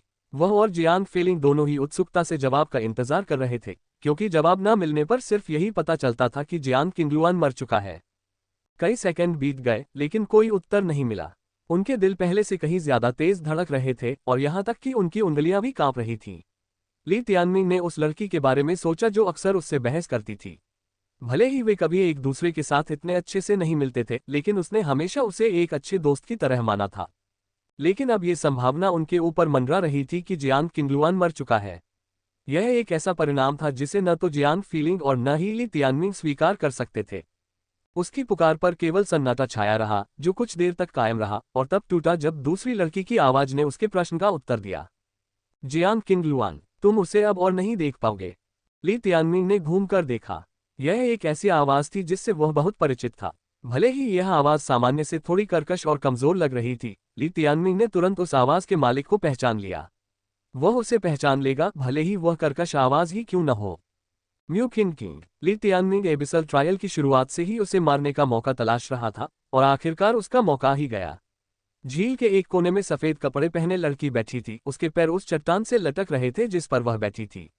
उसका चेहरा भयानक सफेद था, उसका शरीर अस्वाभाविक रूप से पतला था। फिर भी उसके माथे पर बैंगनी रंग का पैटर्न चमक रहा था, जो मीलों दूर से भी दिखाई दे रहा था। ली तियानमिन, क्या तुमने सुना? वो मर चुकी है और मैंने उसे मार डाला है। वह उस मिडास की तरह मर चुकी है जिसे मैंने लिन शियाओटिंग को मारने के लिए कहा था। वह पागल औरत की तरह खड़ी हो गई। Ads by pub future king air. ये घोषणा जियान फीलिंग को अभिभूत करने के लिए पर्याप्त थी। ली तियानमिन को महसूस हो रहा था कि वह घबरा रही थी और उसका आध्यात्मिक रूप अब बेहद अस्थिर हो गया था। आध्यात्मिक लगाव ने ली तियानमिन को उन्मत्त अवस्था में पहुंचा दिया और अब जब वह भी ऐसी ही अवस्था में थी तो ली तियानमिन को अपने शरीर में उबलती हुई शक्ति का एहसास रहा था। लिंगर, रुको, जरूरी नहीं कि वह सच ही कह रही हो। ली तियानमिन केवल जियान फीलिंग को सांत्वना दे सकता था क्योंकि उन्होंने अभी तक शव नहीं देखा था, और इसलिए भी क्योंकि वह जानता था कि म्यू किंग पूरी तरह से एक लोमड़ी है। फिर भी जियान किंगलुआन के सुरक्षित होने की संभावना बहुत कम थी। एबिसल ट्रायल के नियम ऐसे ही थे और जियान किंगलुआन को खुद भी तैयार रहना चाहिए था कि जिस दिन उसने ट्रायल में शामिल होने का फैसला किया, उस दिन वह इस युद्ध के मैदान से जिंदा नहीं लौटेगी। फिलहाल ली तियानमिन को जियान फीलिंग को सांत्वना देने की जरूरत थी, इससे पहले कि वह टूट जाए। वह अच्छी तरह जानता था कि वह कैसा महसूस कर रही है, क्योंकि 3 साल पहले उसके अपने भाई की इसी महिला से मौत हो गई थी। और अब यही महिला कह रही थी कि उसने जियान किंगलुआन को भी मार डाला है। जियान फीलिंग के लिए जियान किंगलुआन एक सगी बहन से भी ज्यादा करीब थी और उसने ली तियानमिन के साथ युद्ध के मैदान में उतरने का जोखिम उठाया था, बस ये सुनिश्चित करने के लिए कि उसे कुछ भी न हो। म्यू किंग के इस आकस्मिक दावे ने कि उसने उसे मार डाला था, उसे गुस्से से लाल कर दिया था। उसके सिर में खून की नदियां बह रही थीं और उसके मन में हत्या करने की इच्छा उमड़ रही थी। यू लिंगजी से लड़ते समय भी ऐसी ही भावना प्रकट हुई थी, लेकिन उस समय वह खुद को नियंत्रित करने में कामयाब रहा। लेकिन म्यू किंग के खिलाफ पुरानी दुश्मनी और नई नफरत के साथ वह अब खुद को नियंत्रित करने में सक्षम नहीं था। उस भयावह तूफानी रात की घटनाएं उसके दिमाग में फिर से कौंध गईं। मिडास, जो खून के एक तालाब में डूब रहा था, जिसके सारे पंख उखड़ गए थे। म्यू किंग, जो लिन शियाओटिंग की बाहों में थी, उसके चेहरे पर वह शापित भाव शून्य भाव था जब वह उसे और मिडास को देख रही थी। ली तियानमिन ने जियान किंगलुआन और उन तीनों के साथ बिताए दिनों के बारे में सोचा। जब वे पहली बार मिले थे तो लिंग एयर को उसकी नफरत और उसकी पीड़ा का एहसास हो गया था जब वह पहली बार उससे जुड़ी थी। अब उसकी बारी थी, उसकी तबाही, उसका दुख, उसके खोने का एहसास। वह सब कुछ जो अब वह महसूस कर रही थी, अब वह महसूस कर सकता था। उसकी भावनाएं उसकी नई भावनाओं के साथ बेकाबू होने लगी और 3 साल से सुप्त पड़ा ज्वालामुखी फटने लगा। वह इस दिन का बहुत लंबे समय से इंतजार कर रहा था। 3 साल से दबी उसकी भावनाएं आखिरकार बाहर आ गईं। और ली तियानमिंग के पास सिर्फ एक ही जवाब था जब उसने उस सफेद कपड़ों वाली लड़की का सामना किया, जिसकी घिनौनी मुस्कान थी। म्यू किंग किंग, मैं तुम्हें मरना चाहता हूँ। मैं तुम्हें मरना चाहता हूँ। ली तियानमिंग को नहीं पता था कि यू लिंगजी के साथ हुई लड़ाई को देखने के बाद भी उसमें लड़ने का आत्मविश्वास क्यों था। उसने सिर्फ उसकी ठंडी उदासीन निगाहें देखीं, साथ ही उसके माथे पर एक अजीब सी चमक बिखेरता हुआ बैंगनी पैटर्न भी देखा। ली तियानमिंग, ये स्पष्ट है कि ड्रैकोनिक वाटर ओबेलिस्क आपके लिए उपयुक्त नहीं है। क्या आपको नहीं लगता कि यह मेरा होना तय है? उसने अहंकार के भाव से अपना सिर थोड़ा झुकाया। उसने अपनी आंखें सिकोड़ लीं। जो व्यक्ति मुश्किल से खड़ा हो पाता है, उसमें इतना आत्मविश्वास कैसे हो सकता है? बड़े भाई, वह पर्पल ब्लड इम्प्रिंट नामक एक वर्जित तकनीक का उपयोग कर रही है। क्या आपने इसके बारे में पहले सुना है? जियांग फेलिंग का भी धैर्य खत्म हो रहा था। मेरे पास है। जंगली जानवरों को नियंत्रित करने के लिए खून है ना? वह पागल हो गई होगी। लेकिन वह शुरू से ही ऐसी ही थी। वह अपने लक्ष्यों को प्राप्त करने के लिए कुछ भी करेगी। वह इस दुनिया में किसी भी चीज से पहले अपनी महत्वाकांक्षाओं को प्राथमिकता देगी। ली तियानमिंग उसे किसी से भी बेहतर जानता था। पर्पल ब्लड इम्प्रिंट उसके लिए कुछ भी नहीं था, और अगर हेवंस एलिसियम ने उन्हें ट्रायल जीतने के लिए सभी को मारने के लिए कहा, तो वह बिना किसी हिचकिचाहट के ऐसा करेगी। जिस तरह से उसने इग्निसपोलिस लौटने पर ब्लड फ्लोवर चैम्बर को काम पर रखा, वह उसकी दुर्भावना और उसकी निर्णायकता का एक आदर्श उदाहरण था। किसी ने कल्पना भी नहीं की थी कि उसके पास ऐसी वर्जित तकनीक है, और न ही किसी ने उससे यहाँ इसका इस्तेमाल करने की उम्मीद की थी। इन परीक्षणों पर विनियमन की कमी शायद यही थी कि उसने ली तियानमिंग का इस तरह से सामना करने की हिम्मत की। ली तियानमिंग, तुम फिर से मेरे रास्ते में आ गए हो। अगर मैं तुम्हें एक बार नष्ट कर सकता हूं, तो मैं इसे फिर से भी कर सकता हूं। ऐसा कहते हुए रेज ड्रैगन विललॉर्ड पानी से बाहर निकल आया। उसके चमकीले नीले ड्रैगन के तराजू चमक रहे थे। विललॉर्ड आसपास का सबसे बड़ा जानवर था, और उसके पीछे जंगली जानवरों का एक समूह था जो ली तियानमिंग को खतरनाक तरीके से घूर रहे थे। उसी समय एक तूफान आने लगा। सबके सिर के ऊपर बादलों का एक काला सागर बन गया। और ली तियानमिंग के जीवन बधस्थान के भीतर एक काला अंडा इधर उधर उछलने लगा, जिसकी सतह दरारों से ढकी हुई थी। Ads by pub future. संपर्क टॉस साइट मैप दान करें मेनू दिखाओ। उपन्यास ऑनलाइन पूरा पढ़े। उपन्यास बिन उपन्यास युगों का पशु प्रधान अध्याय 134। हर अच्छी बुरी परिस्थिति में। गुणा प्रिय पाठकों, अधिक अध्यायों के अनुवाद में हमारी टीम की सहायता के लिए यहां दान करें। URL युगों का पशु प्रधान C134। हर अच्छी और बुरी परिस्थिति में। Ads by pub future. अध्याय 134। हर अच्छी बुरी परिस्थिति में। गोल्ड प्लेट बार्बेट टर्टल और पर्पल स्केल फ्लड ड्रैगन के अलावा 2 अन्य जानवर म्यू किंग का पीछा कर रहे थे। एक बार जीवन बाधित जानवर टोरेंटियल थियोटॉड और रेनबो रेजिना जेलीफिश अब म्यू किंग के नियंत्रण में थे, जिसका मतलब केवल ये हो सकता था कि उनके मूल जानवर स्वामी उसके हाथों गिर गए थे। हालांकि ब्लूफायर वर्मिलियन बर्ड समूह में नहीं था, जो कि काफी कुछ कह रहा था। आखिरकार अगर म्यू किंग जानवरों के मालिकों को मार सकता था और उनके जानवरों को गुलाम बना सकता था, तो जियांग किंगलुआन को मारने के बाद ब्लूफायर वर्मिलियन बर्ड का दावा करना तय था। टोरेंटियल थियोटॉड और रेनबो रेजिना जेलीफिश क्रमशः ली किनचेंग और एक्वामरीन के गू सुयू के थे। जेलीफिश विशेष रूप से ध्यान देने योग्य लक्ष्य थी। चूंकि यह एक मध्यम श्रेणी का 7 सितारा जानवर था, इसलिए गू सुयू को परीक्षणों से पहले सबसे मजबूत प्रतियोगी के रूप में हाईलाइट किया गया था। लेकिन अब भाग्य के क्रूर मोड़ में उसका शरीर शायद अब मछलियों को खिला रहा था। लेकिन ये सब ली तियानमिंग की म्यू किंग की समझ के अनुरूप था। उसकी वर्तमान स्थिति दुष्कृत्यों के माध्यम से प्राप्त हुई थी। अन्यथा मिडास के साथ बलि के रूप में लाइटनिंग मैनर में प्रवेश करने का विचार उसके दिमाग में भी नहीं आता। नरक, वह बैंगनी रक्त छाप का उपयोग भी करेगी जो वर्तमान में उसके जीवन को खत्म कर रहा था, बस लिन जियाओटिंग से मिलने के लिए एलिसियम में जाने के लिए। ये देखते हुए कि उसने कितनी बार वर्जित तकनीक का इस्तेमाल किया, यह आश्चर्य की बात नहीं होगी अगर उसे इससे उबरने के लिए आधे साल की आवश्यकता हो। कैसी पागल है! फिर भी ये वही महिला थी जो बाकी दुनिया के सामने कमल के फूल की तरह व्यवहार करती थी। अब रेज ड्रैगन विललॉर्ड के शामिल होने के साथ 5 जानवर अब ली तियानमिंग को निशाना बना रहे थे। हालांकि ब्लूफायर वर्मिलियन बर्ड की अनुपस्थिति से उसे थोड़ी राहत मिली थी, लेकिन उसकी हत्या की मंशा में जरा भी कमी नहीं आई। वास्तव में म्यू किंग के पास बिताए हर सेकंड के साथ यह और भी मजबूत होता गया। उसने गहरी सांस ली, लेकिन उसके शरीर के अंदर एक गड़बड़ थी। ऐसा इसलिए था क्योंकि जियांग फेलिंग भावुक हो गई थी।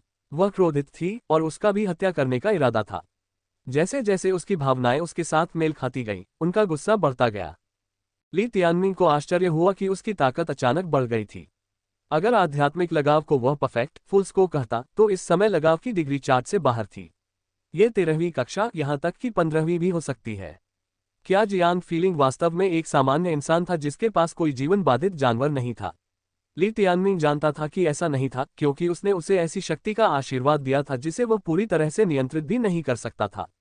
एक बार जब मैं तुमसे छुटकारा पा लूंगा तो मैं स्वर्ग के एलिसियम में जाऊंगा और बाकी महाद्वीप का पता लगाऊंगा। मुझे तुम्हें धन्यवाद देना है ली तियानमिंग, उस समय मुझे बचाने के लिए, मेरी जिंदगी बदलने और मुझे लिन जियाओटिंग की औरत बनने देने के लिए तुम्हारा शुक्रिया। और एक बार फिर स्वर्ग तक पहुंचने के लिए मेरे कदम का पत्थर बनने के लिए धन्यवाद। मैं तुम्हें मरने के बाद भी कभी नहीं भूलूंगा, क्योंकि तुम हमेशा के लिए मेरे जीवन में सबसे महत्वपूर्ण व्यक्ति हो। खुश रहो, क्योंकि तुम मेरे लिए लिन शियाओटिंग से भी ज्यादा मायने रखते हो, म्यू किंग ने कहा, एक हाथ से अपनी बीमार मुस्कान को छिपाते हुए। तुम सच में मेरे सबसे बड़े उपकार करता हो। उसके जैसा कोई इस दुनिया में कैसे रह सकता है? इससे पहले ली तियानमिंग के मन में अभी भी उसके अचानक विश्वासघात के लिए सवाल थे। उसने उसके लिए जो कुछ भी किया, उसके बाद वह उसे धोखा क्यों देगी? Ads by pub future. लेकिन अब उसे पता चल गया था। इसका एकमात्र कारण ये था कि म्यू किंग अंदर से सड़ा हुआ था। अफसोस है कि तुमने मुझे कभी ठीक से नहीं समझा। तुमने मुझसे कहा था कि तुम मुझसे प्यार करते हो, लेकिन तुम मुझे सुरक्षा का एहसास नहीं दे सके। क्या तुम जानते हो कि यह मेरे लिए कितना महत्वपूर्ण था? कोई भी मुझे शर्मिंदा कर सकता था, मुझे धक्का दे सकता था। ऐसा तब था और ऐसा अब भी है। मैं बहुत पहले ही बहुत कुछ सह चुकी हूँ। मैं उन सभी को मार डालूंगी जिन्होंने कभी मुझे शर्मिंदा किया, अभी और हमेशा के लिए। और मैं ऐसा करने की शक्ति हासिल करूंगी। वह खड़ी हो गई, हवा में बाएं और दाएं झूल रही थी, जैसे कि वह चट्टान पर पागलों की तरह नाच रही हो। एक दिन हर कोई मेरे सामने झुकेगा, यहाँ तक कि लिन जियाओटिंग भी। एक शांत सन्नाटा छा गया अब जब उसने अपनी भावनाओं को मुक्त कर दिया था। लेकिन उस भविष्य को साकार करने के लिए तुम्हें आज मरना होगा। ऐसा कहते हुए पांचों जानवर ली तियानमिंग पर टूट पड़े, जो उसके बैंगनी रक्तचाप द्वारा नियंत्रित थे। मिडास। ली तियानमिंग ने एक पल के लिए अपनी आंखें बंद कर लीं। जब उसने अगली बार उन्हें खोला तो उसकी दृष्टि अब लाल रंग की हो गई थी। उसे यह जानने के लिए दर्पण की आवश्यकता नहीं थी कि उसकी आंखें खून से लथपथ थीं। आज वह दिन है जब मैं तुमसे बदला लूंगा। ये पहला है, एक और हिसाब किताब होगा। इसमें ज्यादा समय नहीं लगेगा, मैं वादा करता हूं। मैं केवल यह आशा कर सकता हूं कि तुम मुझे देख रहे हो, क्योंकि वह क्षण आ गया है। कुछ ही देर बाद पांचों जानवर ली तियानमिंग के सामने प्रकट हुए। बैंगनी रक्तचाप के प्रभाव में मौत उनके लिए कोई मायने नहीं रखती थी। वे भयानक रक्तपिपासु प्राणियों में बदल गए। यहां तक कि यू लिंगजी भी पांचों जानवरों के हमले से बच नहीं पाएगी। लेकिन ली तियानमिंग पहले ही एक क्रूर राक्षस में बदल चुका था। वह इस युद्ध के मैदान में जीवन और मृत्यु का स्वामी होगा और कोई भी उसे रोक नहीं सकता। उसके मुंह से एक भयानक दहाड़ निकली और यंग हुओं को साथ लेकर वह जानवरों की ओर बढ़ा। यहाँ जंगली जानवर कौन थे? क्या ये उसके सामने मौजूद 5 जानवर थे? नहीं, असली जानवर तो वह था, ली तियानमिंग। वह म्यू किंग को पछतावा सिखाएगा। वह उसे सिखाएगा कि उसे कम आंकना उसकी सबसे बड़ी गलती थी। उसके लिए धन्यवाद, वह अब वह मूर्ख नहीं था जो 3 साल पहले था। मिडास। बैंगनी स्केल्ड फ्लड ड्रैगन के शरीर से निकले खून की पहली बूंद में ली तियानमिंग ने अपने मृत भाई की परछाई देखी। मैंने तुम्हारे साथ हर मुश्किल में साथ निभाने का वादा किया था और फिर भी मैं उस वादे को पूरा करने में विफल रहा। लेकिन तुम्हें समझना चाहिए, मैं इसलिए नहीं जिया क्योंकि मुझे मौत का डर है, बल्कि इसलिए कि उन कमीनों को इसकी कीमत चुकानी होगी। उन्होंने उस समय तुम्हारे साथ जो किया, मैं उसका 10 गुना वापस करूंगा। और आज से उनकी पीड़ा की शुरुआत होगी। ये युद्ध से नरसंहार में बदल गया था। कोई नियम नहीं थे, जीवन और मृत्यु के बीच केवल एक पतली रेखा थी। ली तियानमिंग इस युद्ध के मैदान में सभी पर हावी हो जाएगा। उसका काला हाथ लगभग पूरी तरह से खुला हुआ था। एक कान चीर देने वाली चीख के साथ उसने उसे बैंगनी स्केल्ड फ्लड ड्रैगन के जबड़े में फंसा दिया था, जिससे वे बंद नहीं हो पा रहे थे। मर जाओ। धधकते ड्रैगन चेनब्लेड ने उसके गले में घुसकर उसके सभी अंदरूनी हिस्सों को छेद दिया। उसके अंतिम संघर्ष को अनदेखा करते हुए ली तियानमिंग ने क्रूरता से चेनब्लेड को बाहर निकाला, उसके 7 अंगों के टुकड़े और मांस का गूदा बाहर निकाला। खून और जानवर के टुकड़े आसमान से बरसने लगे, जिससे म्यू किंग की सफेद शर्ट खून से लाल हो गई। एक गिर गया। ली तियानमिंग की ठंडी आवाज उसके कानों में गूंज उठी। वह उस किशोर की धुंधली छवि देख सकती थी जो खून से लथपथ था और उन जानवरों से अकेले ही लड़ रहा था। क्या भाग्य के खिलाफ लड़ना ऐसा ही होता है? मैंने जो कुछ भी किया वह भाग्य पर विजय पाने के लिए, अपनी गरिमा की रक्षा के लिए किया। लेकिन क्या मैं गलत था? नहीं नहीं, उसने अपने सिर को जोर से हिलाया, उन विचारों को दूर करते हुए। म्यू किनकिंग ने अपने दांत पीस लिए। ली तियानमिंग को खुद पर हावी होने देना मौत की सजा थी। अपनी क्षमताओं का उपयोग करो, वह जानवरों पर चिल्लाए। बैंगनी रक्तछाप अभी भी उसका खून चूस रही थी, उसका सिर घूम रहा था और वह मुश्किल से सीधी खड़ी हो पा रही थी। मुझे डटे रहना चाहिए, मुझे गिरना नहीं चाहिए। जब तक मैं अपना खून देती रहूंगी तब तक वह जीत नहीं सकता। मैं लाइटनिंग मैनर में नहीं रहना चाहती और मैं अपनी बाकी की जिंदगी उसके लौटने का इंतजार नहीं करना चाहती, उसने बिना आवाज के दहाड़ते हुए कहा। जब उसने फिर से ऊपर देखा तो ली तियानमिंग अभी भी खून की बारिश में नाच रहा था। उसका बायां हाथ स्याही की तरह काला था, एक जानवर का पंजा जो सोने की प्लेट वाले कांटेदार कछुए की खोपड़ी को छेदकर उसकी आंख को कुचलने लगा था। आखिर उसे क्या हुआ? वह 3 साल बाद लौटा था, एक अलग इंसान। लेकिन जो नहीं बदला था वह थी उसकी ईमानदारी, उसका दृढ़ संकल्प और उसका उत्साह। वह हमेशा उस पर हंसती थी, ये सोचकर कि वह भोला और मूर्ख है, लेकिन क्या वास्तव में ऐसा था? या फिर ऐसा इसलिए था क्योंकि वह उससे पूरे दिल से प्यार करता था? नहीं, मैं उसकी आत्मा को अपनी आत्मा पर हावी नहीं होने दे सकती। उसे मार डालो, उसे मार डालो। एक चिपचिपा एहसास उसकी आत्मा को जकड़ रहा था और पहली बार वह सचमुच डर गई थी। उसके आदेश के तहत बाकी जानवरों ने अपनी आत्मा स्रोत क्षमताओं के साथ जवाबी हमला किया। टोरेंटियल थियोटॉड ने अपने एसिड वेव का इस्तेमाल किया, जिससे घातक जहर की एक धार निकली जिसने क्षेत्र में पानी को अप्राकृतिक नीले रंग में बदल दिया। लेकिन वह जहर भी नरक कवच को नहीं काट सका। इसके अलावा वहां छोटी सी लड़की के होने से नरक कवच की सतह पर जो भी क्षति हुई थी उसे कुछ ही क्षणों में ठीक कर दिया गया। यंग हुओ की नरक ज्वाला तुरंत बाद आसमान से गिरी, जो मेढक के मुंह में जा लगी और जानवर तुरंत एक दबे हुए विस्फोट के साथ लाल धुंध में बिखर गया। मर जाओ। गोल्ड प्लेट बारबेट कछुआ उसी समय मर गया। ली तियानमिंग ने ब्लेजिंग ड्रैगन चेनब्लेड को कछुए के सिर में घुसा दिया था, जिससे उसकी जान तुरंत खत्म हो गई। कछुआ भी मर चुका था, कोई भी उसे इस नरसंहार से नहीं रोक सकता था। वह और जियांग फेलिंग दोनों ही क्रोध से भरे हुए थे, उनका क्रोध किसी फटते ज्वालामुखी की तरह था। वे 17वीं कक्षा के आध्यात्मिक लगाव में थे। शायद वे भविष्य में फिर कभी इस स्तर तक नहीं पहुंच पाएंगे, लेकिन उनके लिए यह पर्याप्त से अधिक था। 7 रंगों वाली एक चमकदार रोशनी ने ली तियानमिंग को अपनी आंखें बंद करने पर मजबूर कर दिया। रेनबो रेजिना जेलीफिश अपनी क्षमताओं रेनबो डेज और प्यूरिफाइंग बीम का इस्तेमाल कर रही थी। रेनबो डेज एक व्यापक क्षेत्र का हमला था जो एक झुलसाने वाली रोशनी छोड़ता था, जो विशेष रूप से किसी की दृष्टि को नुकसान पहुंचाने में प्रभावी था। जहां तक प्यूरिफाइंग बीम की बात है, ये किसी की आत्मा को कमजोर कर सकता था। उस हमले के शिकार अंततः प्रतिरोध करने की इच्छा खो देते थे, जिससे यह अधिकांश भ्रम प्रकार की क्षमताओं से अधिक शक्तिशाली हो जाता था। लेकिन ली तियानमिंग के पास तीसरी आंख थी। उसने अपनी आंखें बंद की और 81 छोटी नसों में शक्ति का प्रवाह महसूस किया। रेनबो रेजिना जेलीफिश देख सकती थी और वह भी भ्रमित करने वाली आंखों के आगे झुक सकती थी। वास्तव में बैंगनी रक्तचाप के प्रभाव में आने वाले जानवर भ्रमित करने वाली आंख के प्रति अधिक संवेदनशील थे। उनकी बुद्धि पहले से ही अस्थिर होने के कारण भ्रमित करने वाली आंख सामान्य से कहीं अधिक नुकसान पहुंचाएगी। मध्यम श्रेणी का 7 सितारा। कौन परवाह करता है? अपने 3 वसंत भारी प्रहार के साथ ली तियानमिंग ने जेलीफिश को टुकड़ों में फाड़ दिया। इस दौरान उसके नरकीय स्रोत ने अब तक खोई हुई ऊर्जा की भरपाई की। अभी वह अविश्वसनीय रूप से मजबूत था। जियांग फेलिंग ने उसके साथ इस हद तक सामंजस्य स्थापित किया था कि उनका आध्यात्मिक लगाव अब शायद 20वीं कक्षा का था। ली तियानमिंग अंततः रेज ड्रैगन वेललॉर्ड के पास पहुंचा, उसकी आत्मा को काटने के लिए तैयार। ब्लू शाइन, क्या तुम अब भी उसके पक्ष में हो? Ads by pub future. संपर्क टॉस साइट मैप दान करें, मेनू दिखाओ। उपन्यास ऑनलाइन पूरा पढ़े। उपन्यास बिन। उपन्यास युगों का पशु प्रधान अध्याय 135 उत्पत्ति अराजकता थंडरफाइंड। गुणा प्रिय पाठकों, अधिक अध्यायों के अनुवाद में हमारी टीम की सहायता के लिए यहां दान करें। URL: युगों का पशु प्रधान C135 उत्पत्ति अराजकता thunderfiend. Ads by pub future. अध्याय 135 उत्पत्ति अराजकता थंडरफाइंड। रेज ड्रैगन वेललॉर्ड ने उग्र दृष्टि से जवाब दिया। ये सोचना कि तुम भी बदल गए हो, कितने दुख की बात है।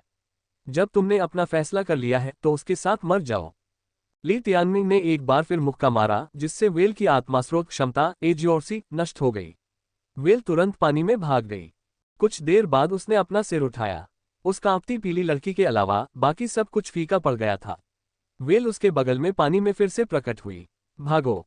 हालांकि म्यू किनकिंग वहां से नहीं गई, बल्कि पागलों की तरह हंसने लगी। दिव्य पंखों का उपयोग करते हुए खून से लथपथ ली तियानमिंग उसके सामने उतरा। क्या मजाक है? ली तियानमिंग की आवाज किसी राक्षस से भी ज्यादा ठंडी थी। मैं इसलिए हंस रहा हूं क्योंकि तुम चाहे कितने भी ताकतवर क्यों न हो, तुम फिर भी मरोगे। इससे कोई फर्क नहीं पड़ता कि तुम मुझे डरा सकते हो, पछता सकते हो या रुला सकते हो। कितना दयनीय है, म्यू किंग किंग ने व्यंग्य किया। ये हिम्मत कहाँ से आ रही है? मौत के दरवाजे पर भी तुम अभी भी सपने देख रही हो। क्या तुम्हें लगता है कि अगर तुम इस तरह से व्यवहार करोगी तो मैं तुम पर दया करके तुम्हें जाने दूंगा? गलत। मेरी नज़र में तुम हमेशा के लिए एक जहर बन जाओगी जिसे मुझे मिटाना होगा। ली तियानमिंग ने उसे गौर से देखा, पहले से ही यह पता लगाने की कोशिश कर रहा था कि उसके दिल में नफरत को कम करने और मिडास को बाद के जीवन में खुश करने के लिए उसे कैसे मारना है। क्या उसे उसकी खाल के टुकड़े टुकड़े कर देने चाहिए या उसमें छेद कर देने चाहिए? उसका सिर काट देना चाहिए या उसकी लाश मछलियों को खिला देनी चाहिए? लेकिन उसके पास जो भी उपाय था वह उसकी नफरत को दूर करने के लिए पर्याप्त नहीं था। तियानमिंग, क्या ऐसा हो सकता है कि तुम सोचती हो कि तुम जीत गई हो? माफ करना, लेकिन तुम हारने वाली हो। मैं तुम्हें बताती हूँ क्यों। तुम नहीं समझती कि यह एक ऐसी दुनिया है जहाँ सिर्फ निर्दयी लोग ही बचेंगे। तुम रिश्तों पर बहुत ज्यादा जोर देती हो। मैंने खुद से पहले भी ऐसा किया है, लेकिन मैं तुमसे ज्यादा समझदार हूँ। जो कुछ भी हुआ वह इस बात का सबूत है कि तुम एक जानवर हो और तुम फिर से रिश्तों की वजह से मरोगी। उसने मुस्कुराते हुए कहा, अभी भी नहीं समझी? अपने पीछे देखो। Ads by pub future. Li Tianming को पहले से ही इसका आभास हो गया था। जैसे ही वह मुड़ा, झील की गहराई से एक विशालकाय काला जानवर बाहर निकला। ये हेकाटोनचेरस ब्लैक डेविल था। इसमें 100 कांटे थे, जिनमें से प्रत्येक में दसियों क्रूर कांटे थे। उनमें से 99 कांटे इस समय ब्लूफायर वर्मिलियन बर्ड के चारों ओर लिपटे हुए थे। पक्षी स्पष्ट रूप से जहर खाकर गतिहीन था, इस हद तक घायल था कि मौत उससे बहुत दूर नहीं थी। इसकी अंतिम रीढ़ बेहोश जियांग किंगलुआन के चारों ओर लिपटी हुई थी। उसकी त्वचा का रंग हल्का हरा था। जाहिर है उसे बुरी तरह से जहर दिया गया था। उसके चारों ओर हल्की आभा के बिना वह एक लाश के रूप में मर जाती। ली तियानमिंग को ये सब आते हुए देखना चाहिए था, सभी बातों को ध्यान में रखते हुए। भले ही म्यू किंग किंग ने उसे हरा दिया हो, वह अभी उसे नहीं मारेगी। जियांग किंगलुआन एक मूल्यवान कार्ड था। उसने सही चाल चली थी। मैं गलत नहीं था क्या? मैं दयनीय बग। म्यू किंग किंग ने हल्के से मुस्कुराया। तुम इतने अनुभवहीन हो कि मुझे चुनौती देने के बारे में सोच भी नहीं सकते। किंग ए जियांग फेलिंग और भी ज्यादा चिड़चिड़ी हो गई, जो उसके हमेशा के सौम्य स्वभाव से बिल्कुल अलग थी। चिंता मत करो, ये वास्तव में अच्छी खबर है, वह अभी तक मरी नहीं है, ली तियानमिंग ने धीरे से कहा। ये स्थिति उसकी स्थिति न जानने से बेहतर थी। ठीक है, ठीक है, वह अभी भी जीवित है। जियांग फेलिंग अंततः कुछ हद तक शांत हो गई और उन शब्दों के साथ खुद को सांत्वना दी। फिर भी जब म्यू किंग किंग अपने जीवन पर नियंत्रण रखती थी तो ये परेशानी वाली बात थी। दो विकल्प, वह मर जाए या तुम मर जाओ। चूंकि रिश्ते तुम्हारे लिए बहुत महत्वपूर्ण हैं, इसलिए तुम्हें खुद को मार देना चाहिए। ली तियानमिंग, क्या तुम बहुत मर्दाना नहीं हो? इसके अनुसार जियो, तुम्हारा जीवन उसके लिए। म्यू किंग किंग ने स्थिर खड़े होने की पूरी कोशिश की और उसने ठंडे स्वर में कहा, अपनी चेनब्लेड से अपना गला काट लो और मैं उसे मुक्त कर दूंगी। सब कुछ अपने नियंत्रण में होने के बाद म्यू किंग किंग हंसने लगी। वह अब अपनी जीत का आनंद ले रही थी। उसकी वह विजयी हंसी झील और उससे भी आगे तक गूंज रही थी। तुम मौत को चुनोगी, है ना? मैं तुम्हें बहुत अच्छी तरह से जानता हूँ। जैसे ही म्यू किंग किंग ने कहा, काले शैतान ने अपनी पकड़ मजबूत कर ली। कांटे जियांग किंगलुआन के शरीर में गड़ने लगे। उसकी ताकत को देखते हुए उसे टुकड़े टुकड़े करना आसान काम होगा। मैं दयालुता दिखाऊंगा और आपको निर्णय लेने के लिए 10 सेकंड का समय दूंगा। 10, 9, 8। बहुत जोर से न बोलने के बावजूद उसके हर शब्द ऐसे लग रहे थे जैसे किसी बुरे सपने से निकले हों। हेकाटोनचेरस ब्लैक डेविल उसके हर कथन के साथ और ज्यादा ताकत लगाता रहा। ईमानदारी से कहें तो अपनी ताकत के बल पर म्यू किंग किंग ने ली तियानमिंग को इस मुश्किल स्थिति में पहुंचाने में प्रभावशाली भूमिका निभाई थी। हालांकि उसकी गलती ये थी कि उसे इस बात की स्पष्ट तस्वीर नहीं थी कि इस बार वापस आने पर ली तियानमिंग में कितना बदलाव आया है, शक्ति और दिल दोनों में। जैसे ही उसके मुंह से 8 शब्द निकला, ली तियानमिंग के हाथ में एक अंडा आ गया। अंडा घनी दरारों से भरा हुआ था, जिसकी सतह पर काली बिजली नाच रही थी। ये देखो म्यू किंग किंग। ली तियानमिंग ने अपना हाथ बढ़ाया और उसे वह था और भयानक अंडा दिखाया।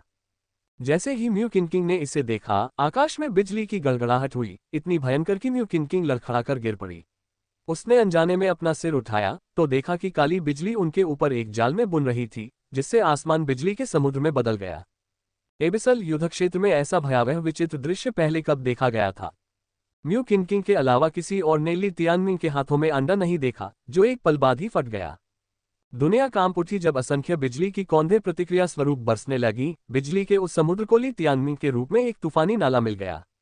शायद किसी बाहरी व्यक्ति को ली तियानमिंग एक जघन्य पापी की तरह लग सकता है, जिसे आखिरकार उसकी सजा मिल गई, लेकिन बिजली उस पर नहीं गिरी, बल्कि अंडे पर गिर गई।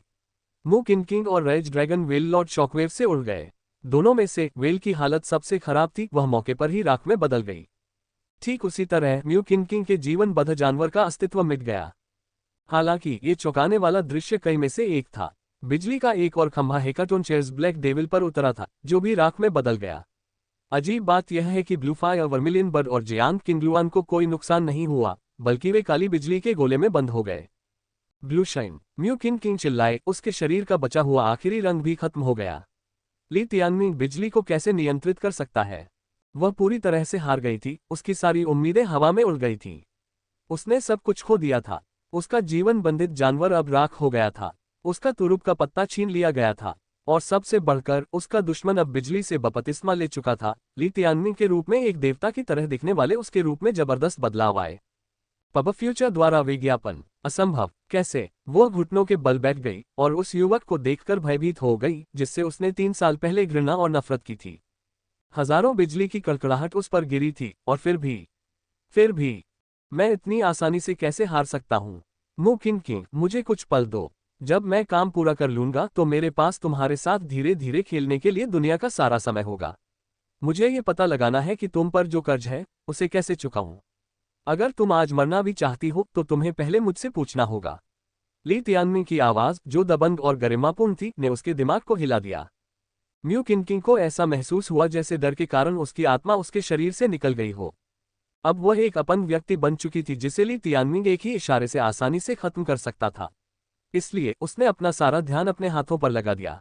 बिजली लगातार गिरती रही, उसकी आंखों के सामने वह छोटी सी चीज बिजली को पीती रही। ये जानने के लिए किसी प्रतिभा की जरूरत नहीं थी कि वह छोटा सा जीव क्या था। यह उसका दूसरा आदिम अराजकता जानवर था। वह आलसी चीज आखिरकार अंडे से बाहर आ गई थी। जब वह अंडे से बाहर निकली तो उसने जो उत्पात मचाया वह उस समय से कहीं अधिक विस्मयकारी था जब छोटा चूजा पैदा हुआ था। उसने अपने जन्म के साथ ही रेज ड्रैगन वेललॉर्ड और हेकाटोनचेयर्स ब्लैक डेविल दोनों को मार डाला था। ये वही था जिसने ली तियानमिंग को ब्लैक लाइटनिंग को नियंत्रित करके ब्लैक डेविल को मारने के लिए उभरने की अपनी घटना का उपयोग करने का सुझाव दिया था। जब वह ऐसा कर रहा था तो उसने वेल को भी मार डाला था। उभरने की यह घटना जन्म के समय केवल एक बार ही होती है। जहां तक छोटे चूजे की बात है तो वह फ्लेमहेवन में बिना किसी आग प्रकार के आत्मा के खतरे के पैदा हुआ था, इसलिए कोई अप्रिय घटना नहीं हुई थी। हालांकि यह एबिसल युद्ध क्षेत्र था जो बिजली प्रकार के आत्मा के खतरों से भरा हुआ था। इसी कारण से इसने अंडे से निकलते ही यह सब कुछ कर दिया था। तुम्हारी हिम्मत कैसे हुई दिखावा करने की? सुनो, चलो इस पर बहुत स्पष्ट हो जाओ।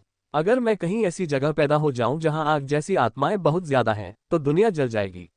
ये तुमसे कहीं बेहतर होगा, समझे? छोटी लड़की ने अपने पंख फड़फड़ाए, नाराजगी जताई। जबकि इनमें से ज्यादातर प्रकाश प्रकार के आत्मा खतरे केवल लाल स्वर्गीय पैटर्न के साथ थे, लेकिन उनकी मात्रा ने उन्हें इस नवजात चीज के लिए बेहद उपयोगी बना दिया। 2 जानवरों को मारने और जियांग किंगलुआन की रक्षा करने के लिए इस्तेमाल की गई मात्रा नगण्य थी। बाकी सब उसके छोटे शरीर में अवशोषित हो गया, जिससे उसे अपनी साधना यात्रा शुरू करने में मदद मिली। ली तियानमिंग को इसका लंबे समय से इंतजार था। छोटी सी चिड़िया ने खुद ही यह कह दिया था। यह एक खूंखार बाघ था और जिस तरह से यह निकला था उससे ही पता चलता था कि यह कितना प्रभावशाली होगा। ली तियानमिंग की धड़कनें अब ढोल की तरह तेज हो गई थीं, क्योंकि वह जिस ठंडक की तलाश में था वह अब उसके हाथ में थी। युवा आदिम अराजकता जानवर, आपका नाम बोलता है, ली तियानमिंग ने गंभीरता से कहा। मैं हूं जेनेसिस कैस थंडरफाइंड, म्याऊं। उत्पत्ति अराजकता थंडरफाइंड। उत्पत्ति बहुत प्राचीन अनुभूति। अच्छा, अराजकता जैसा कि एक आदिम अराजकता जानवर से अपेक्षित है। वज्र राक्षस बहुत ही खतरनाक। यह एक अद्वितीय और प्रभावशाली नाम था जो उस खूंखार बाघ के लिए उपयुक्त था। फिर भी अंत में उस म्याओ का क्या मतलब है? Ads by pub future. संपर्क टॉस साइट मैप दान करें, मेनू दिखाओ। उपन्यास ऑनलाइन पूरा पढ़े। उपन्यास बिन। उपन्यास युगों का पशु प्रधान अध्याय 136 सारा जीवन कांपता है। गुणा प्रिय पाठकों, अधिक अध्यायों के अनुवाद में हमारी टीम की सहायता के लिए यहां दान करें। URL युगों का पशु प्रधान C 136 सारा जीवन कांपता है। Ads by pub future. अध्याय 136 सारा जीवन कांपता है। जेनेसिस कैस थंडरफ्लेन का जन्म एक शानदार नजारा था, किसी भी विस्फोट या आतिशबाजी से ज्यादा शानदार। इसने एबिसल युद्ध क्षेत्र में काले गरजने वाले बादलों के एक अंतहीन समुद्र को बुलाया था, जो झील के हर कोने पर हमला करने के लिए स्वर्गीय दंड की तरह गिर रहा था। इस कठिन परीक्षा के केंद्र में म्यू किंग अछूती रही। अगर ली तियानमिंग नहीं चाहता था कि वह इतनी आसानी से मर जाए, तो लड़की, जो बैंगनी रक्तचाप से कमजोर हो गई थी, बहती राख में बदल गई होती। यंग हुओ के शब्दों में जो कुछ अभी हुआ था वह उद्भव की घटना थी। इससे ये स्पष्ट होता है कि जेनेसिस गैस थंडरफेंट को उसके अंडे पर दरारें होने के बावजूद फूटने में इतना समय क्यों लगा। जबकि आलसी होना एक कारण था, मुख्य कारक ये था कि अन्य आदिम गैस जानवरों के जन्म के लिए विशिष्ट परिस्थितियों की आवश्यकता थी। पिछले कुछ दिनों से ली तियानमिंग इस बारे में छोटी सी लड़की से बात कर रहा था और उनका दूसरा भाई जीवन बद्ध स्थान में अधिक से अधिक शोर मचा रहा था। जबकि हम नहीं जानते कि 10 आदिम अराजकता जानवर आपके जीवन बद्ध स्थान में जीवन बद्ध जानवरों के रूप में क्यों दिखाई देंगे, ये स्पष्ट है कि हम सभी आपके समान ही सिस्टम में एकीकृत हो गए हैं। मैं सबसे पहले पैदा हुआ था और इसके अलावा आप उस समय शून्य से शुरू कर रहे थे, इसलिए हमारे लिए शुरुआत से ही साधना करना बहुत आसान था। लेकिन अब से बाकी सभी के लिए चीजें अधिक जटिल होंगी। हम पहले से ही सहजीवी साधना के मार्ग पर एक लंबा सफर तय कर चुके हैं, 5वें स्तर के स्पिरिट सोर्स तक पहुंच चुके हैं, छोटी लड़की ने समझाया था। तो जब दूसरा भाई पैदा होगा तो मेरा क्या होगा और मैं दूसरे जुड़वा जानवरों से किस तरह अलग होऊंगा। जहां तक मुझे पता है उनके जानवर लगभग हमेशा एक ही समय पर निकलते हैं। हम भी नहीं जानते कि हम अलग अलग क्यों पैदा हुए, लेकिन इसका मतलब यह है कि जब भी कोई आदिम अराजकता जानवर पैदा होगा तो आपको अपनी सहजीवी साधना को फिर से शुरू करना होगा। सब कुछ फिर से शुरू करना। मुझे फिर से बीस्ट वेन से शुरू करना होगा। ली तियानमिंग को याद आया कि इन शब्दों को सुनकर उसने अपना सिर इतनी जोर से रगड़ा था कि उसके कुछ बाल भी झड़ गए थे। ये सही है, भले ही आप वर्तमान में 5वें स्तर के स्पिरिट सोर्स हैं, लेकिन आप पहले स्तर के बीस्ट वेन भी हैं, क्योंकि आपने अभी अभी अपने बीस्ट वेन को दूसरे भाई के साथ जोड़ा है। चूंकि इसकी बिजली की शक्ति मेरी अनंत नरकीय शक्ति की तुलना में बहुत कम है, इसलिए यह आपके शरीर में जीवित नहीं रह पाएगी। परिणामस्वरूप आप दोनों बिजली की शक्ति विकसित नहीं कर पाएंगे, छोटी लड़की ने कहा। क्या हमारे पास इसका कोई समाधान है? Ads by pub future. खैर, मैं इस बारे में कुछ समय से सोच रहा हूं और मेरे पास इसका समाधान भी है। याद है जब यह ज्यादा सक्रिय हो गया था? ये ठीक उसी समय था जब हम पहली बार आए थे। यंग हुओ का समाधान कोई और नहीं बल्कि उद्भव की घटना थी, और आज जो हुआ उसने वास्तव में उसके अनुमान को पुष्ट किया। अब से उनके द्वारा प्राप्त प्रत्येक नया भाई भी इसी तरह की घटनाओं को ट्रिगर करेगा। ऐसे माहौल में नवजात जानवर अपने अंडे सेने की सुविधा के लिए बिजली का मार्ग प्रशस्त कर सकता था। फिर ये ली तियानमिंग के साथ खेती करने के लिए उद्भव की घटना का फायदा उठाएगा। बिजली प्रकार का आत्मा खतरा इसका पसंदीदा भोजन था और जेनेसिस गैस थंडरफेंट इसका उपयोग कम समय में 9 जानवरों की नसों को जोड़ने, बिजली के स्रोत को विकसित करने और खुद को 5वें चरण के आत्मा स्रोत तक ले जाने के लिए करेगा। केवल तभी आपके शरीर में 2 अलग अलग शक्तियां संतुलित हो सकती हैं। एक बार ऐसा होने पर आप एक जुड़वा जानवर गुरु की उचित सहजीवी साधना प्रणाली विकसित करने में सक्षम होंगे। अन्यथा जानवरों की शक्ति में कोई भी असंतुलन आपके शरीर के भीतर की शक्ति में असंतुलन का कारण बनेगा। चूंकि हम सभी 10 आपके जीवन बद्ध जानवर हैं, इसलिए निश्चित रूप से इसका कोई समाधान होगा। छोटी लड़की ने ली तियानमिंग को यह बताते हुए समझाया कि उद्भव की घटना सबसे अच्छा समाधान क्यों था। दूसरे शब्दों में, जैसे जैसे मैं मजबूत होता जा रहा हूं, मुझे अगले आदिम अराजकता जानवर के जन्म की सुविधा के लिए एक उपयुक्त स्थान खोजने की आवश्यकता है। आदर्श रूप से यह ऐसी जगह होनी चाहिए जहां बहुत सारा खजाना हो, जैसे कि आत्मा के खतरे, आत्मा की जड़ी बूटियां या आत्मा के अयस्क। तभी हमारा नया भाई कम से कम समय में नरक के समान स्तर तक पहुंच सकता है, जिससे मेरे शरीर के भीतर संतुलन प्राप्त हो सकता है। अभी ली तियानमिंग और जेनेसिस गैस थंडरफेंट दोनों ही आसमान में तूफानी बादलों से ऊर्जा निकाल रहे थे। वे हर एक जानवर की नस को जोड़ेंगे और फिर वहां से अपना नया स्पिरिट सोर्स बनाएंगे। आमतौर पर जुड़वा जानवरों के स्वामी के जीवनबद्ध जानवर एक ही प्रकार के होते हैं और शायद ही कभी वे अलग अलग होते हैं। ली तियानमिंग ने लिन जियाओटिंग के बारे में सोचा, जो एक अच्छा उदाहरण था क्योंकि उसके दोनों जीवनबद्ध जानवर कम से कम मुख्य रूप से बिजली प्रकार के थे। चाहे किसी जानवर के स्वामी के पास कितने भी जीवनबद्ध जानवर हो, वह जितने भी आत्मा स्रोत बना सकता है, वह उसके सबसे मजबूत जीवनबद्ध जानवर पर निर्भर करता है। उदाहरण के लिए, यदि किसी जुड़वा जानवर के मालिक के पास एक 5 सितारा जानवर और एक 6 सितारा जानवर है, तो वह 6 आत्मा स्रोत बनाने में सक्षम होगा। उनमें से 5 की क्षमता दोगुनी होगी दोनों जानवरों की शक्ति के साथ, जबकि छठा स्रोत अधिक शक्तिशाली जानवर का होगा। केवल तभी जब 5 सितारा जानवर विकसित होगा, छठा आत्मा स्रोत भी अपने आकार को दोगुना कर देगा। आमतौर पर जुड़वा जानवर के मालिक अपने दोनों जानवरों के साथ एक ही तकनीक का अभ्यास करेंगे, लेकिन मेरे लिए ऐसा नहीं है।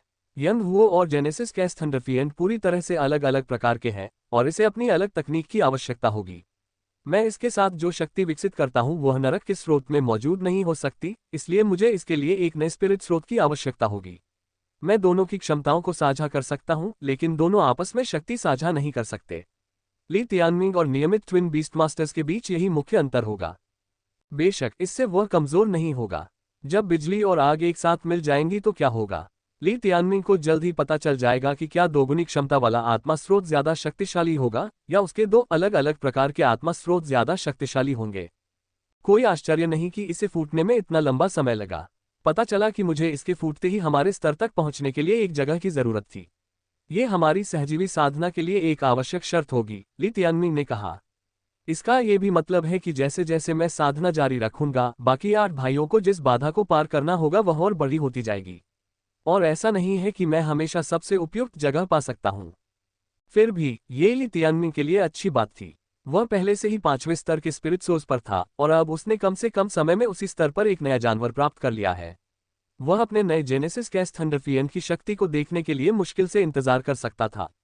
जैसे जैसे बिजली गिरती रही, ली तियानमिंग की गोद में जेनेसिस कैस थंडरफाइंड ने पहले ही अपनी सहजीवी खेती शुरू कर दी थी, जिससे इसे चलाने मात्र से ही विस्फोट हो रहा था। Ads by pub future. युवा, आपकी तकनीक का नाम क्या है? ली तियानमिंग ने ऊंची आवाज में पूछा। जेनेसिस कैस कोडेक्स। म्याओ। पहले इटरनल इन्फिनल कोडेक्स, अब जेनेसिस कैस कोडेक्स। अल्पिराम। म्याओ। ली तियानमिंग इसे देख नहीं पाया, लेकिन उसके हाथ में रोएदार एहसास से उसे बुरा लग रहा था। उसे जिस खतरनाक बाघ का वादा किया गया था उसका क्या हुआ? वह एक छोटी सी बिल्ली जैसा क्यों दिख रहा था? हे भगवान, उसके साथ ऐसा क्यों हुआ? मानो वह छोटा सा चूजा ही लोगों को हंसाने के लिए काफी नहीं था। 2 मन्ना खाने के बाद भी उसमें केवल एक ही बदलाव हुआ था, वह था उसके सिर से एक छोटा सा सींग निकल आना। यंग हुओ ने उसे अपने हेयर स्टाइल से रोकने की कोशिश भी की, ये कहते हुए कि यह बदसूरत है। और अब एक बिल्ली। क्या उसे खूंखार जानवरों के बजाय प्यारे पालतू जानवरों के साथ रहना था? ली तियानमिंग के पास अपने भाग्य पर विचार करने का समय नहीं था, क्योंकि उसकी प्राथमिकता स्वयं को नए जेनेसिस कैस कोडेक्स से परिचित कराना था। झील के द्वीपों में बिजली दौड़ रही थी और सिर्फ गर्मी के कारण ही पानी का स्तर कम हो रहा था। ये सच है कि सभी तत्वों में से बिजली और आग सबसे ज्यादा विनाशकारी थे। जहां आग समय के साथ नुकसान पहुंचाने में माहिर थी, वहीं बिजली के हमले तेज थे जो एक ही बार में अधिकतम नुकसान पहुंचाते थे। ली तियानमिंग को अग्नि की शक्ति की बहुत आदत थी और यह उसका पहला मौका था जब वह बिजली की शक्ति का अभ्यास कर रहा था। हालांकि उसकी 9 जानवरों की नसें पहले से ही काफी मजबूत थीं, फिर भी वह जेनेसिस कैस थंडरफिएंट की जानवरों की नसों से हैरान था। यह 18 ड्रैगन की तरह था जो एक दूसरे से लिपटे हुए थे। उनमें से आधे नरक की लपटों से जल रहे थे जबकि दूसरे आधे बिजली से भरे हुए थे। सहजीवी साधना प्रणाली ने ली तियानमिंग को बहुत लाभ पहुंचाया था। प्रत्येक आदिम अराजकता जानवर के जन्म के साथ वह एक नई शक्ति प्राप्त करने में सक्षम होगा। न केवल उसके पास अनंत नरक काया थी, बल्कि अब उसके पास जेनेसिस कैस काया भी थी। ये भविष्य में भी जमा होती रहेगी, हर बार उसका शरीर पूरी तरह से बदल जाएगा। ली तियानमिंग को शुरू में बिजली जैसी शक्तियों से कोई लगाव नहीं था, खासकर तब जब उसका जीवन बद्ध जानवर धातु प्रकार का था। लेकिन जेनेसिस कैस थंडरफ्लेंट की बदौलत उसे बिजली जैसी प्रतिभा बनने में कुछ सेकंड ही लगे। वह महसूस कर सकता था कि नई शक्ति उसके अनंत नरकीय पशु शिराओं में डाली जा रही है, जो उसके शरीर को पूरी तरह से नया आकार दे रही है। जियांग फीलिंग के पास मदद करने के लिए कोई जगह नहीं थी, इसलिए वह निष्क्रिय खड़ी रही और उसके जेनेसिस कैस फिजिक के जन्म की प्रशंसा की। जबकि उसके दोनों जीवनबद्ध जानवर केवल अपने स्वयं के तत्वों के लाभों का आनंद लेंगे, ली तियानमिंग के पास 2 थे जो उसके जानवर की क्षमता को दोगुना कर देते थे। उनकी पहली जानवर नसें जुड़ी हुई थीं। जेनेसिस कैस कोडेक्स की मदद से बिजली की आत्मा के खतरे जेनेसिस कैस बीस्ट की में परिवर्तित हो गए, जो उनकी जानवर नसों में बह गए। ली तियानमिंग ने पहले से ही अपने अनंत नरकीय जानवर की को अपने नरक स्रोत में संग्रहित कर रखा था। अगर उसने ऐसा नहीं किया होता तो उसकी नई शक्तियां तुरंत खत्म हो जाती। वह अभी तक उस बिंदु पर नहीं पहुंचा था जहां उसके शरीर में 2 शक्तियां संतुलित थीं। अपनी पशु नसों से इटरनल इन्फिनल बीस्ट की को निकालकर ली तियानमिंग और जेनेसिस कैस थंडरफाइंड ने आत्मा के खतरे को दूर कर दिया और तेजी से अपनी जेनेसिस कैस बीस्ट की का विस्तार किया। दूसरी नस को जुड़ने में ज्यादा समय नहीं लगा, लेकिन ये तो बस एक शानदार चीज की शुरुआत थी। Ads by pub future. संपर्क टॉस साइट मैप दान करें मेनू दिखाओ। उपन्यास ऑनलाइन पूरा पढ़े। उपन्यास बिन। उपन्यास युगों का पशु प्रधान अध्याय 137 बिजली का स्रोत। गुणा प्रिय पाठकों, अधिक अध्यायों के अनुवाद में हमारी टीम की सहायता के लिए यहां दान करें। URL: युगों का पशु प्रधान C137 lightning source. Pub future द्वारा विज्ञापन। अध्याय 137 बिजली का स्रोत। इसके बाद हर 100 सेकंड में जानवरों की नसों का एक सेट जुड़ गया। जानवरों की नसों के सभी 9 सेटों को जुड़ने में ज्यादा समय नहीं लगा और राजसी शक्ति उनके माध्यम से प्रवाहित होने लगी। यह आत्मा स्रोत बनाने का समय था। छोटे चूजे की तरह ही ली तियानमिंग का नया आत्मा स्रोत डेंटियन में बना। सबसे मध्य स्थान होने के कारण ये सबसे स्थिर और संतुलित स्थान था। जहां तक जेनेसिस कैस थंडरफाइन की बात है, इसका आत्मा स्रोत भी इसके पेट में ही बना है। ली तियानमिंग की जेनेसिस कैस बीस्ट की उसके डेंटियन में समाहित हो गई। बिजली भी अंदर से बहने लगी, जिसे जेनेसिस कैस कोडेक्स द्वारा जल्दी से परिवर्तित कर दिया गया। डेंटियन के बाईं ओर नरकीय स्रोत जलते हुए सूरज की तरह था, जबकि नया आत्मा स्रोत एक छोटे काले बिंदु की तरह था। हालांकि ये छोटा बिंदु काले अराजकता बिजली से भरा हुआ एक सांस रोक देने वाली गति से फैल रहा था। इस बिंदु को बिजली स्रोत कहा जाता था। जैसे जैसे समय बीतता गया और आकाश में बिजली की चमक कम होती गई, बिजली का स्रोत बढ़ता गया। यह नरक के स्रोत के 10वें हिस्से से बढ़कर 1/3 से आधे तक पहुंच गया।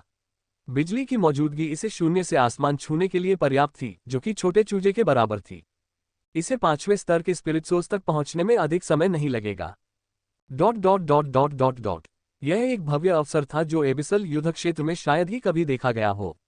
कोई भी यह नहीं सोच सकता था कि यह ली तियानमिंग के कारण हुआ था, बल्कि इसे देखने वाले सभी लोगों ने इसे कोई आपदा मान लिया था। दूर बैठे युएलिंग जी का भी यही विचार था। वे भी ठंडी हंसी उड़ाते हुए जितना संभव हो सके उतना दूर छिप गए। केवल एक व्यक्ति जानता था कि इस सब का मूल ली तियानमिंग था, और वह नहीं मरेगा। Mu king. वह ली तियानमिंग के ठीक सामने खड़ी थी और देख रही थी कि उसने एक नया जीवित जानवर पकड़ा हुआ था जो पागलों की तरह एबिसल युद्ध क्षेत्र की बिजली को पी रहा था। बिजली स्याही की तरह काली थी, जिसने ली तियानमिंग के नारकीय कवच की जगह ले ली थी। अब वह एक काले रंग के राक्षस की तरह लग रहा था, डरावना और स्वर्ग को चुनौती देने वाला। म्यू किंग को वर्तमान में बिजली के गोले द्वारा संरक्षित किया जा रहा था, जिसने उसे जीवित रखा। वह जानती थी कि उसका जीवित रहना केवल इसलिए संभव था क्योंकि ली तियानमिंग उसे आसानी से नहीं छोड़ना चाहता था। पब फ्यूचर द्वारा विज्ञापन। 3 साल पहले ली तियानमिंग की तरह अब वह अपने जीवन बाधित जानवर को खो चुकी थी। ब्लूशाइन रेज ड्रैगन विल लॉर्ड का वास्तव में इतना बड़ा पाप नहीं था। यह उसकी गलती नहीं थी कि उसके पास म्यू किंग जैसा गुरु था, इसलिए ली तियानमिंग ने उसे दर्दरहित मौत दी। हालांकि वह म्यू किंग को यह नहीं देगा। अब जबकि उसका जीवनबद्ध जानवर मर चुका था, उसकी जानवर की शक्ति खत्म हो रही थी। उसकी ताकत हर सेकंड में तेजी से गिर रही थी। वह फिर कभी साधना नहीं कर पाएगी जब तक कि उसके पास एक आदिम अराजकता जानवर भी न हो। उसके पास सिर्फ एक ही विकल्प बचा था, खून के रिश्ते से जंगली जानवर को ढूंढना। हालांकि ली तियानमिंग ने उसे यह मौका भी देने से मना कर दिया। म्यू किंग ने अपने सभी जानवरों को खो दिया था और बैंगनी रक्तचाप ने उसका बहुत सारा खून चूस लिया था। अब एक सितारा जंगली जानवर भी उसे खत्म कर सकता था। उसका चेहरा पीला पड़ गया था और उसका शरीर बहुत पतला हो गया था। वह अपने जीवन में कभी इतनी बदसूरत नहीं दिखी थी। हालांकि सबसे बड़ा झटका शारीरिक नहीं बल्कि मानसिक था। वह देख सकती थी कि ली तियानमिंग स्वर्ग और पृथ्वी की शक्ति को अवशोषित कर रहा है। उसकी ताकत हर सेकंड के साथ बेतहाशा बढ़ रही है। वह ली तियानमिंग को एक नया जीवनदायी जानवर प्राप्त करते हुए देख सकती थी, जो उस छोटी सी लड़की जितना ही भयानक था। वह देख सकती थी कि ली तियानमिंग ने सेंट मिस्ट वॉरसोल से भी अधिक धन अर्जित किया था। हालांकि उसने कभी इसकी उम्मीद नहीं की थी। छोटी लड़की की शक्ल बहुत ही भयावह थी।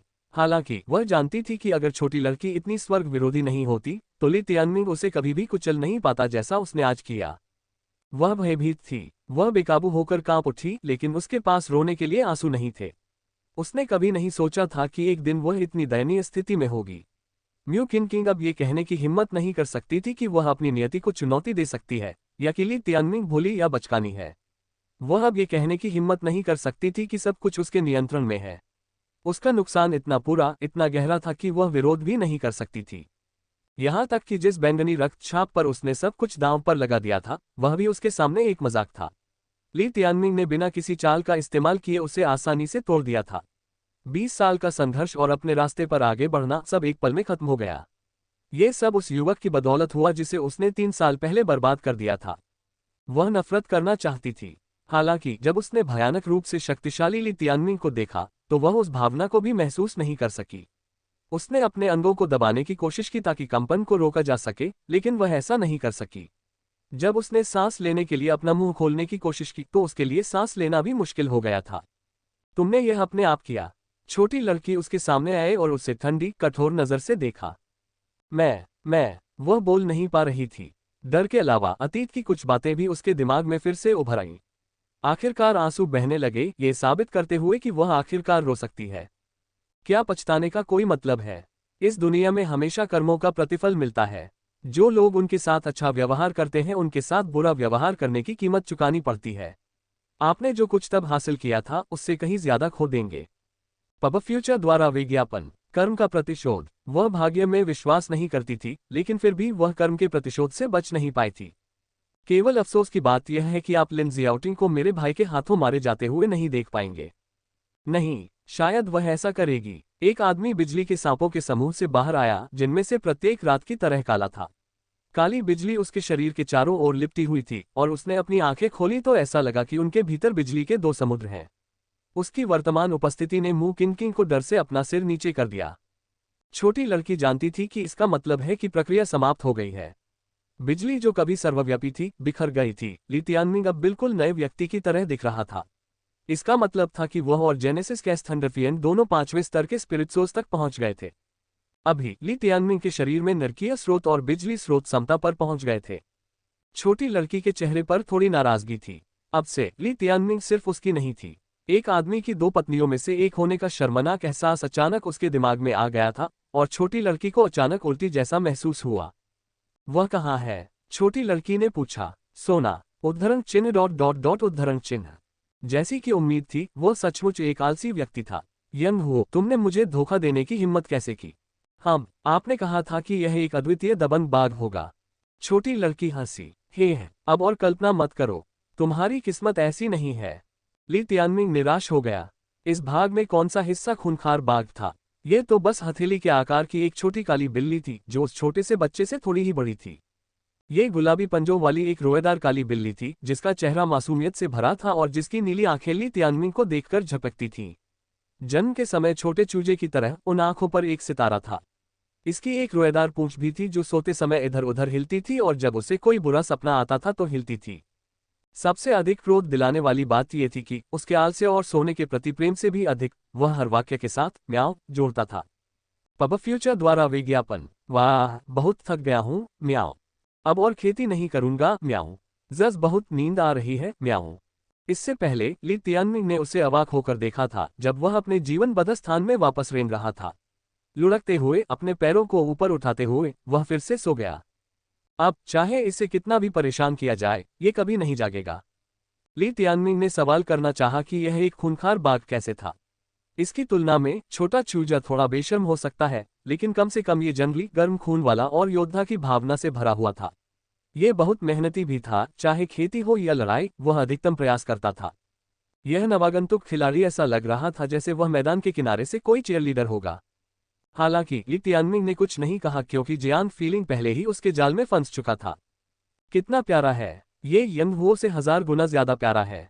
बड़े भाई, क्या तुम इसे मुझे तोहफे में दे सकते हो? मैं इसे गले लगाकर सुलाना चाहता हूँ। इनकी आंखों को देखो। बड़े भाई, बिल्ली को लड़ाई में मत लाओ। अगर उसे चोट लग गई तो क्या होगा? अगर कोई खतरा है तो पहले यंग हुओ को भेजो। उसकी चमड़ी बहुत मोटी है और असल में उसे पीटना चाहिए। यदि छोटी चिड़िया ये सुन ले तो संभवतः वह क्रोधित होकर मर जाएगी। बड़े भाई, आप इसका क्या नाम रखना चाहते हैं? म्याओ म्याओ, यह एक प्यारा नाम है जो इसके लिए उपयुक्त है। जियान फीलिंग ने उम्मीद भरी निगाहों से उसकी ओर देखा। और यह कहानी थी कि कैसे दबंग जेनेसिस कैस्थंडरफियन को उसका प्यारा सा नाम मिला। म्याऊं म्याऊं म्याऊं म्याऊं। ली तियानमिंग ने अपना मुंह खोला, लेकिन खुद को इसे रोकने के लिए नहीं ला सका, कहीं ऐसा न हो कि वह जियान फीलिंग को दुखी कर दे। ली तियानमिंग को काली बिल्ली बहुत शक्तिशाली लगी। पहले दौर में ये सीधे जियान फीलिंग पर चली गई थी, जिसने ली तियानमिंग की कमजोरी को पकड़ लिया था। यह एक ऐसा कौशल था जिसे यंग हुओ शायद कभी नहीं समझ पाती।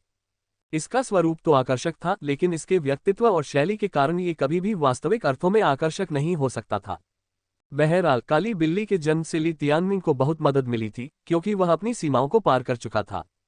अब यह एक भयावह प्रतिभाशाली ली तियानमिंग था जो म्यू किनकिंग के सामने फिर से प्रकट हुआ। उसने आग और बिजली दोनों में साधना की। उसके पास 2 आदिम अराजकता जानवर थे, साथ ही वर्मिलियन बर्ड की नंबर 1 सुंदरता और युद्ध और साधना में दुनिया की सबसे बड़ी सहायक जियान फीलिंग थी।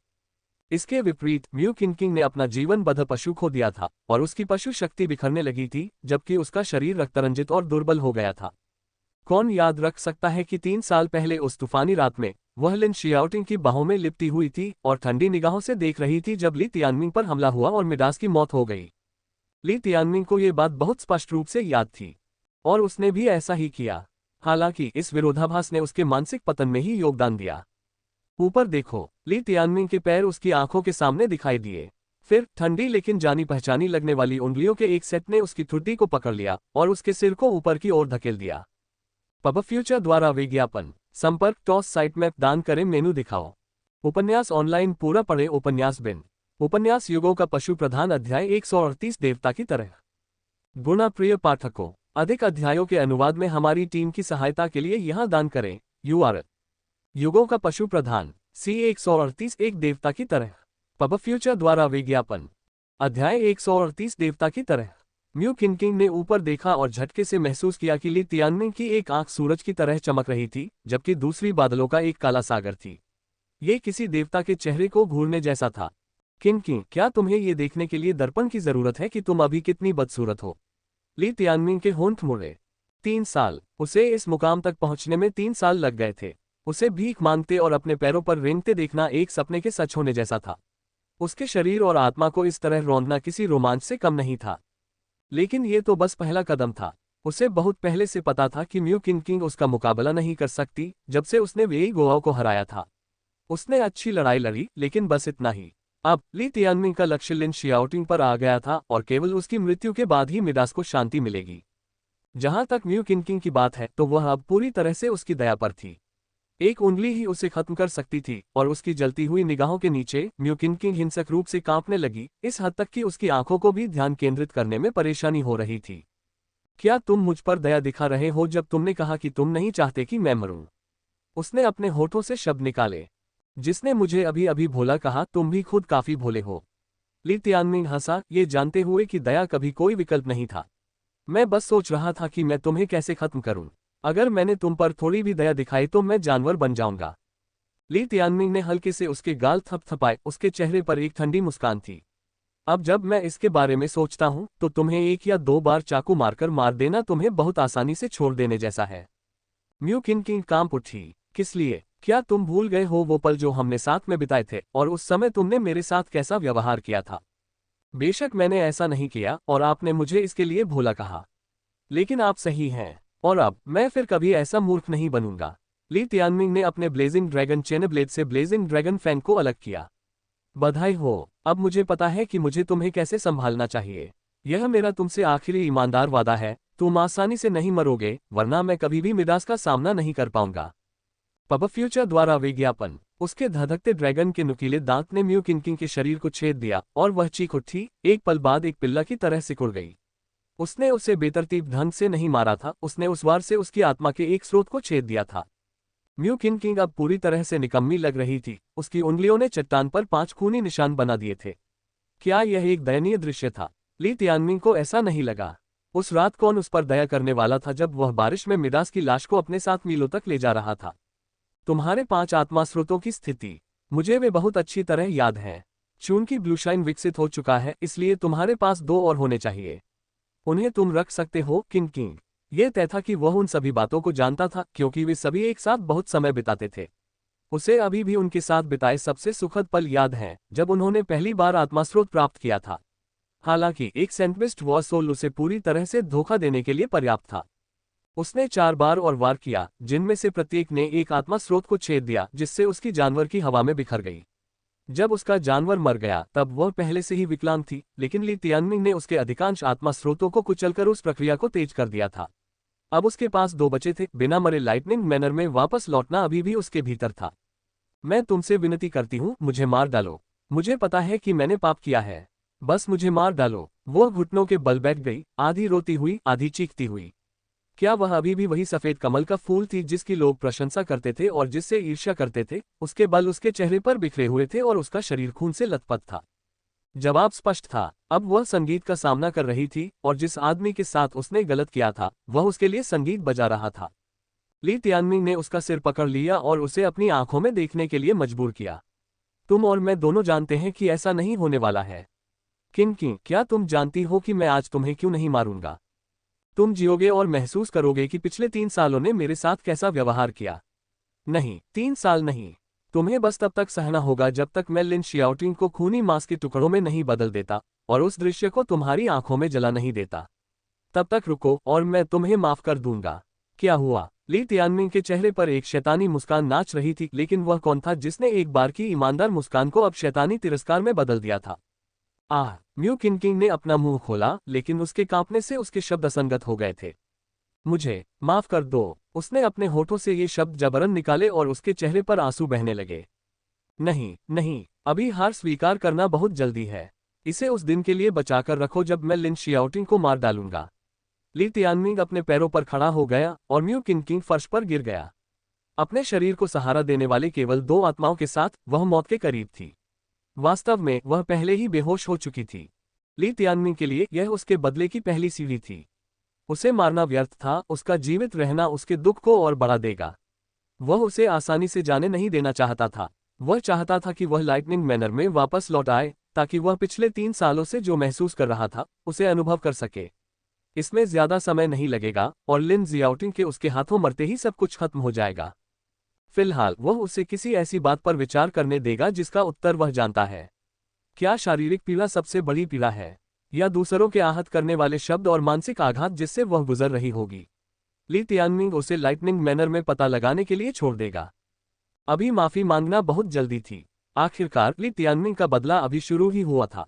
सच है, ये क्रूर था, लेकिन अगर उसे अपने अतीत की छाया से बाहर निकलना था तो ये क्रूरता जरूरी थी।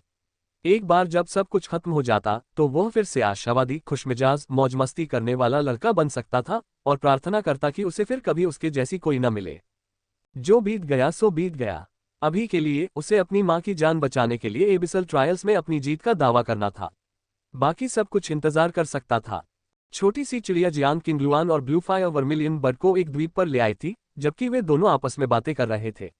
स्वर्गीय पैटर्न बैरियर अब झील के 5वें हिस्से को कवर करने के लिए सिकुड़ गया था। परीक्षण 1 या 2 पल में समाप्त होने वाले थे। ली तियानमिंग जियांग किंगलुआन की चोटों की जांच करने के लिए आगे बढ़ा। वह अभी भी जीवित थी, लेकिन बेहोश थी और नींद में भी वह दर्द में लग रही थी। ली तियानमिंग, इतने तूफान के बावजूद भी तुम नहीं मरे। 3 किशोर दूर से आए, जिनमें से 2 कुछ हद तक अनिच्छुक दिख रहे थे। बेशक अनिच्छुक साथी जिंग और चेन भाई ली तियानमिंग के शानदार प्रदर्शन से स्पष्ट रूप से निराश थे, और इस बात को स्पष्ट करने के लिए जिंग क्यों ने ही वह सवाल पूछा था। तुमने म्यू किनकिंग को मार डाला। क्या तुम्हें लाइटनिंग मैनर या लिन जियाओटिंग से भी डर नहीं लगता? चेन हाउ चौंक गया। नहीं, वह अभी भी जीवित है। मैंने उसे सिर्फ अपन बना दिया है, ली तियानमिंग ने मुस्कुराते हुए जवाब दिया। फिर भी तुम खत्म हो चुके हो। जिंग क्यू ने भौहें सिकोड़ी। वह बता सकता था कि म्यू किनकिंग वाकई बुरी हालत में थी। अपने काम से काम रखो, वरना मुझे तुम्हें सबक सिखाने में कोई आपत्ति नहीं है। ली तियानमिंग की मुस्कान चौड़ी हो गई। दोनों साथी तुरंत चुप हो गए। अभी तक उनका डर दूर नहीं हुआ था। राजकुमारी किन कैसी हैं? मो लिन ने जुड़वा बच्चों की अनदेखी की और ली तियानमिंग से जुड़ गया। उसे जहर दिया गया है, लेकिन मेरे पास कोई मारक दवा नहीं है। क्या आपके पास है? ली तियानमिंग ने पूछा। हाँ, मैं जानता हूँ। मैं एक चिकित्सक हूँ, इसलिए मैं विभिन्न आध्यात्मिक जड़ी बूटियों के उपयोग से भली भांति परिचित हूँ। उसने अपनी जेब में हाथ डाला और एबिसल ट्रायल्स के लिए अपनी भरपूर तैयारी दिखाई। मो लिन ने जियांग किंगलुआन की ओर देखा। काला शैतान जहर। सौभाग्य से मेरे पास उचित मारक है। क्या वह ठीक होगी? ली तियानमिंग ने घबरा कर पूछा। पब फ्यूचर द्वारा विज्ञापन। आप चिंता मत करो, उसे इसके बाद कुछ हफ्तों तक आराम करने की जरूरत हो सकती है, लेकिन वह ठीक हो जाएगी। मो लिन ने जवाब दिया। ली तियानमिंग ने राहत की सांस ली और जियांग फेलिंग ने भी। मो लिन एक चिकित्सक था, इसलिए स्वाभाविक रूप से वे उसकी बातों पर भरोसा कर सकते थे। ब्लूफाई और वर्मिलियन बर्ड के लिए ये भी उसी जहर से प्रभावित था। हालांकि मो लिन के पास इसे ठीक करने के लिए पर्याप्त स्पिरिट जड़ी बूटियां नहीं थीं, लेकिन ये तब तक इसका विरोध करने के लिए पर्याप्त रूप से मजबूत था जब तक वे घर वापस नहीं आ गए। मो लिन ने जियांग किंगलुआन को ठीक करना शुरू किया। करीब 10 मिनट बाद उसकी त्वचा पर से बीमार हरा रंग गायब होने लगा। प्रशिक्षु भाई मो लिन, क्या आप मुझे ये जांचने में मदद कर सकते हैं कि क्या वह लगभग 1 महीने तक जीवित रह सकती है? ली तियानमिंग ने म्यू किनकिंग की ओर इशारा किया। वह अब बुरी हालत में है। उसके आत्मास्रोत टूट चुके हैं और उसने बैंगनी रक्तचाप का बहुत ज्यादा इस्तेमाल किया है। वह निश्चित रूप से लाइटनिंग मैनर में वापस आ सकती है, लेकिन वह पूरी तरह से अपंग हो चुकी है। मो लिन ने आह भरी। ली तियानमिंग ने पूछा, क्या तुम्हें मेरा किया हुआ कार्य क्रूर लगता है? नहीं, वास्तव में नहीं। मैंने अपने गुरु को ये कहते हुए सुना कि 3 साल पहले की घटनाओं का एक दूसरा पहलू भी था। मो लिन के गुरु मु यान के प्रशिक्षु भाई थे। और क्या भाई मो लिन ऐसा मानते हैं? हाँ, मैं करता हूँ।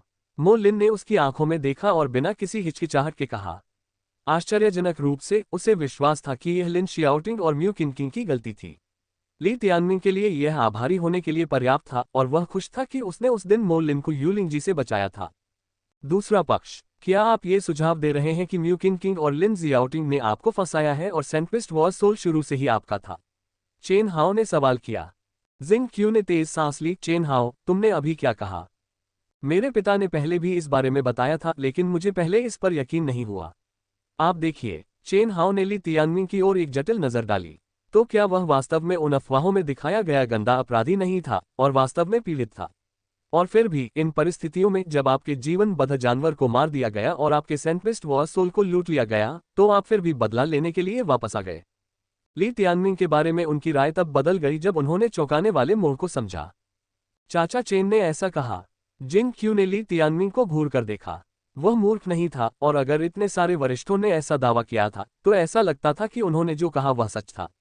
अब जबकि उनके भेदभाव का आधार झूठ जैसा लग रहा था, उसे एक सुखद अवर्णनीय भावना का अनुभव होने लगा था।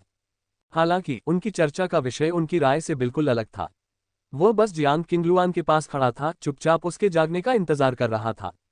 एक बार जब स्वर्गीय पैटर्न अवरोध 1000 मीटर चौड़ा हो गया तो वह टूट गया, और इसके साथ ही अथाह परीक्षण समाप्त हो गए।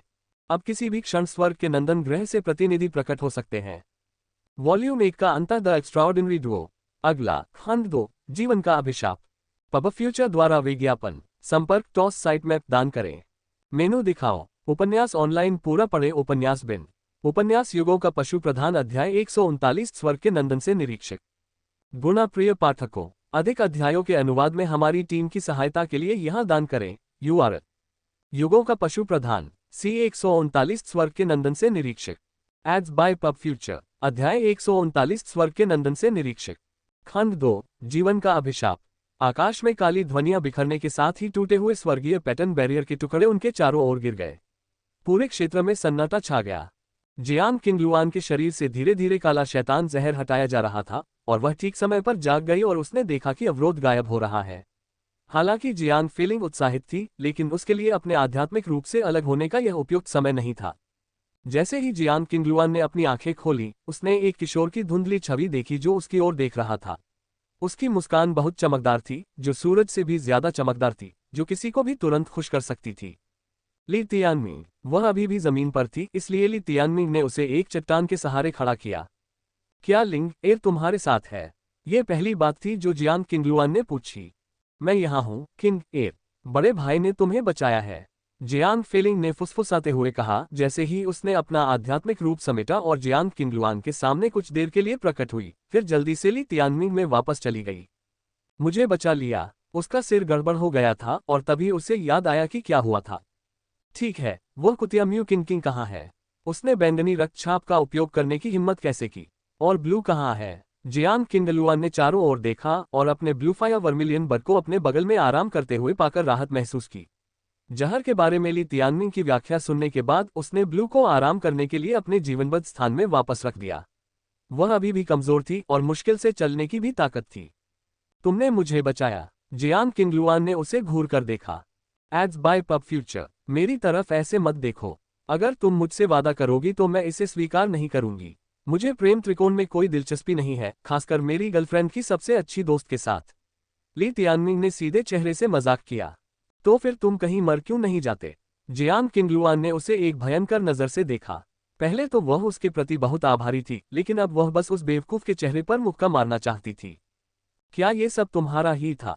जियांग किंगलुआन ने चौंक कर पूछा। उसने जिंग क्यू और चेन हाओ को सिर झुकाए हुए देखा और म्यू किंग बेहोश होकर फर्श पर पड़े थे।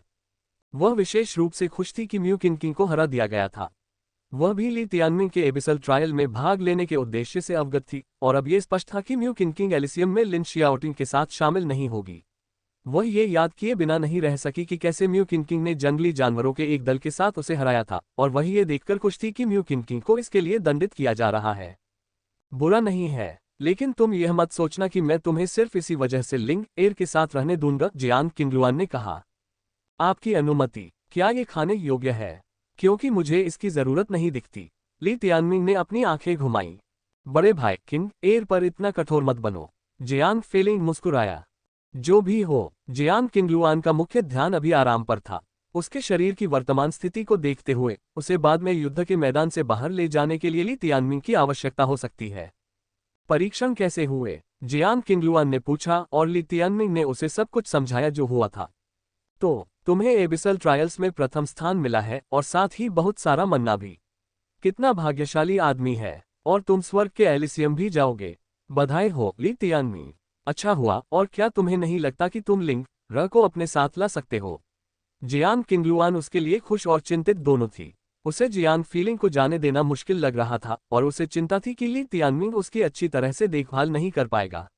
वर्मिलियन बर्ड के बाहर की दुनिया उनकी कल्पना से कहीं ज्यादा जटिल थी।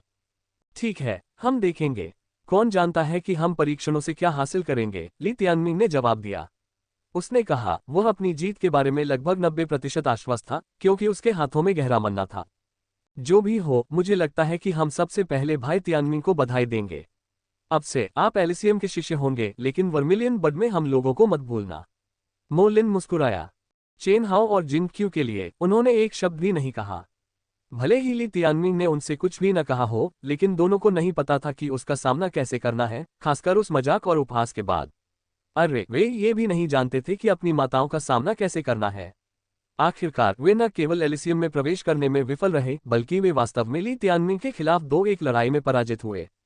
Ads by pub future. उन्हें सबसे ज्यादा डर जू लैन से था। ली तियानमिंग के शानदार प्रदर्शन के बारे में सुनने के बाद उसके मन में क्या ख्याल आएंगे? स्वर्ग के एलिसियम के भावी शिष्य के रूप में उसकी नई स्थिति के बारे में उन्होंने इसके बारे में सोचने की भी हिम्मत नहीं की। बाधा के गायब होने का मतलब था कि एबिसल ट्रायल खत्म हो रहा था। ली तियानमिंग ने अपने आसपास के क्षेत्र को स्कैन किया, अन्य जीवित प्रतियोगियों की तलाश में। उसने जो देखा उससे पता चला कि उस क्षेत्र में केवल 2 अन्य लोग थे, एक लड़का और एक लड़की। दोनों ने मशाल ड्रैगन की पोशाक पहनी हुई थी। जब गहरा मन्ना पहली बार दिखाई दिया तो उन्होंने हस्तक्षेप करने की अपनी इच्छा का विरोध किया। यही कारण है कि वे जीवित रहने में कामयाब रहे।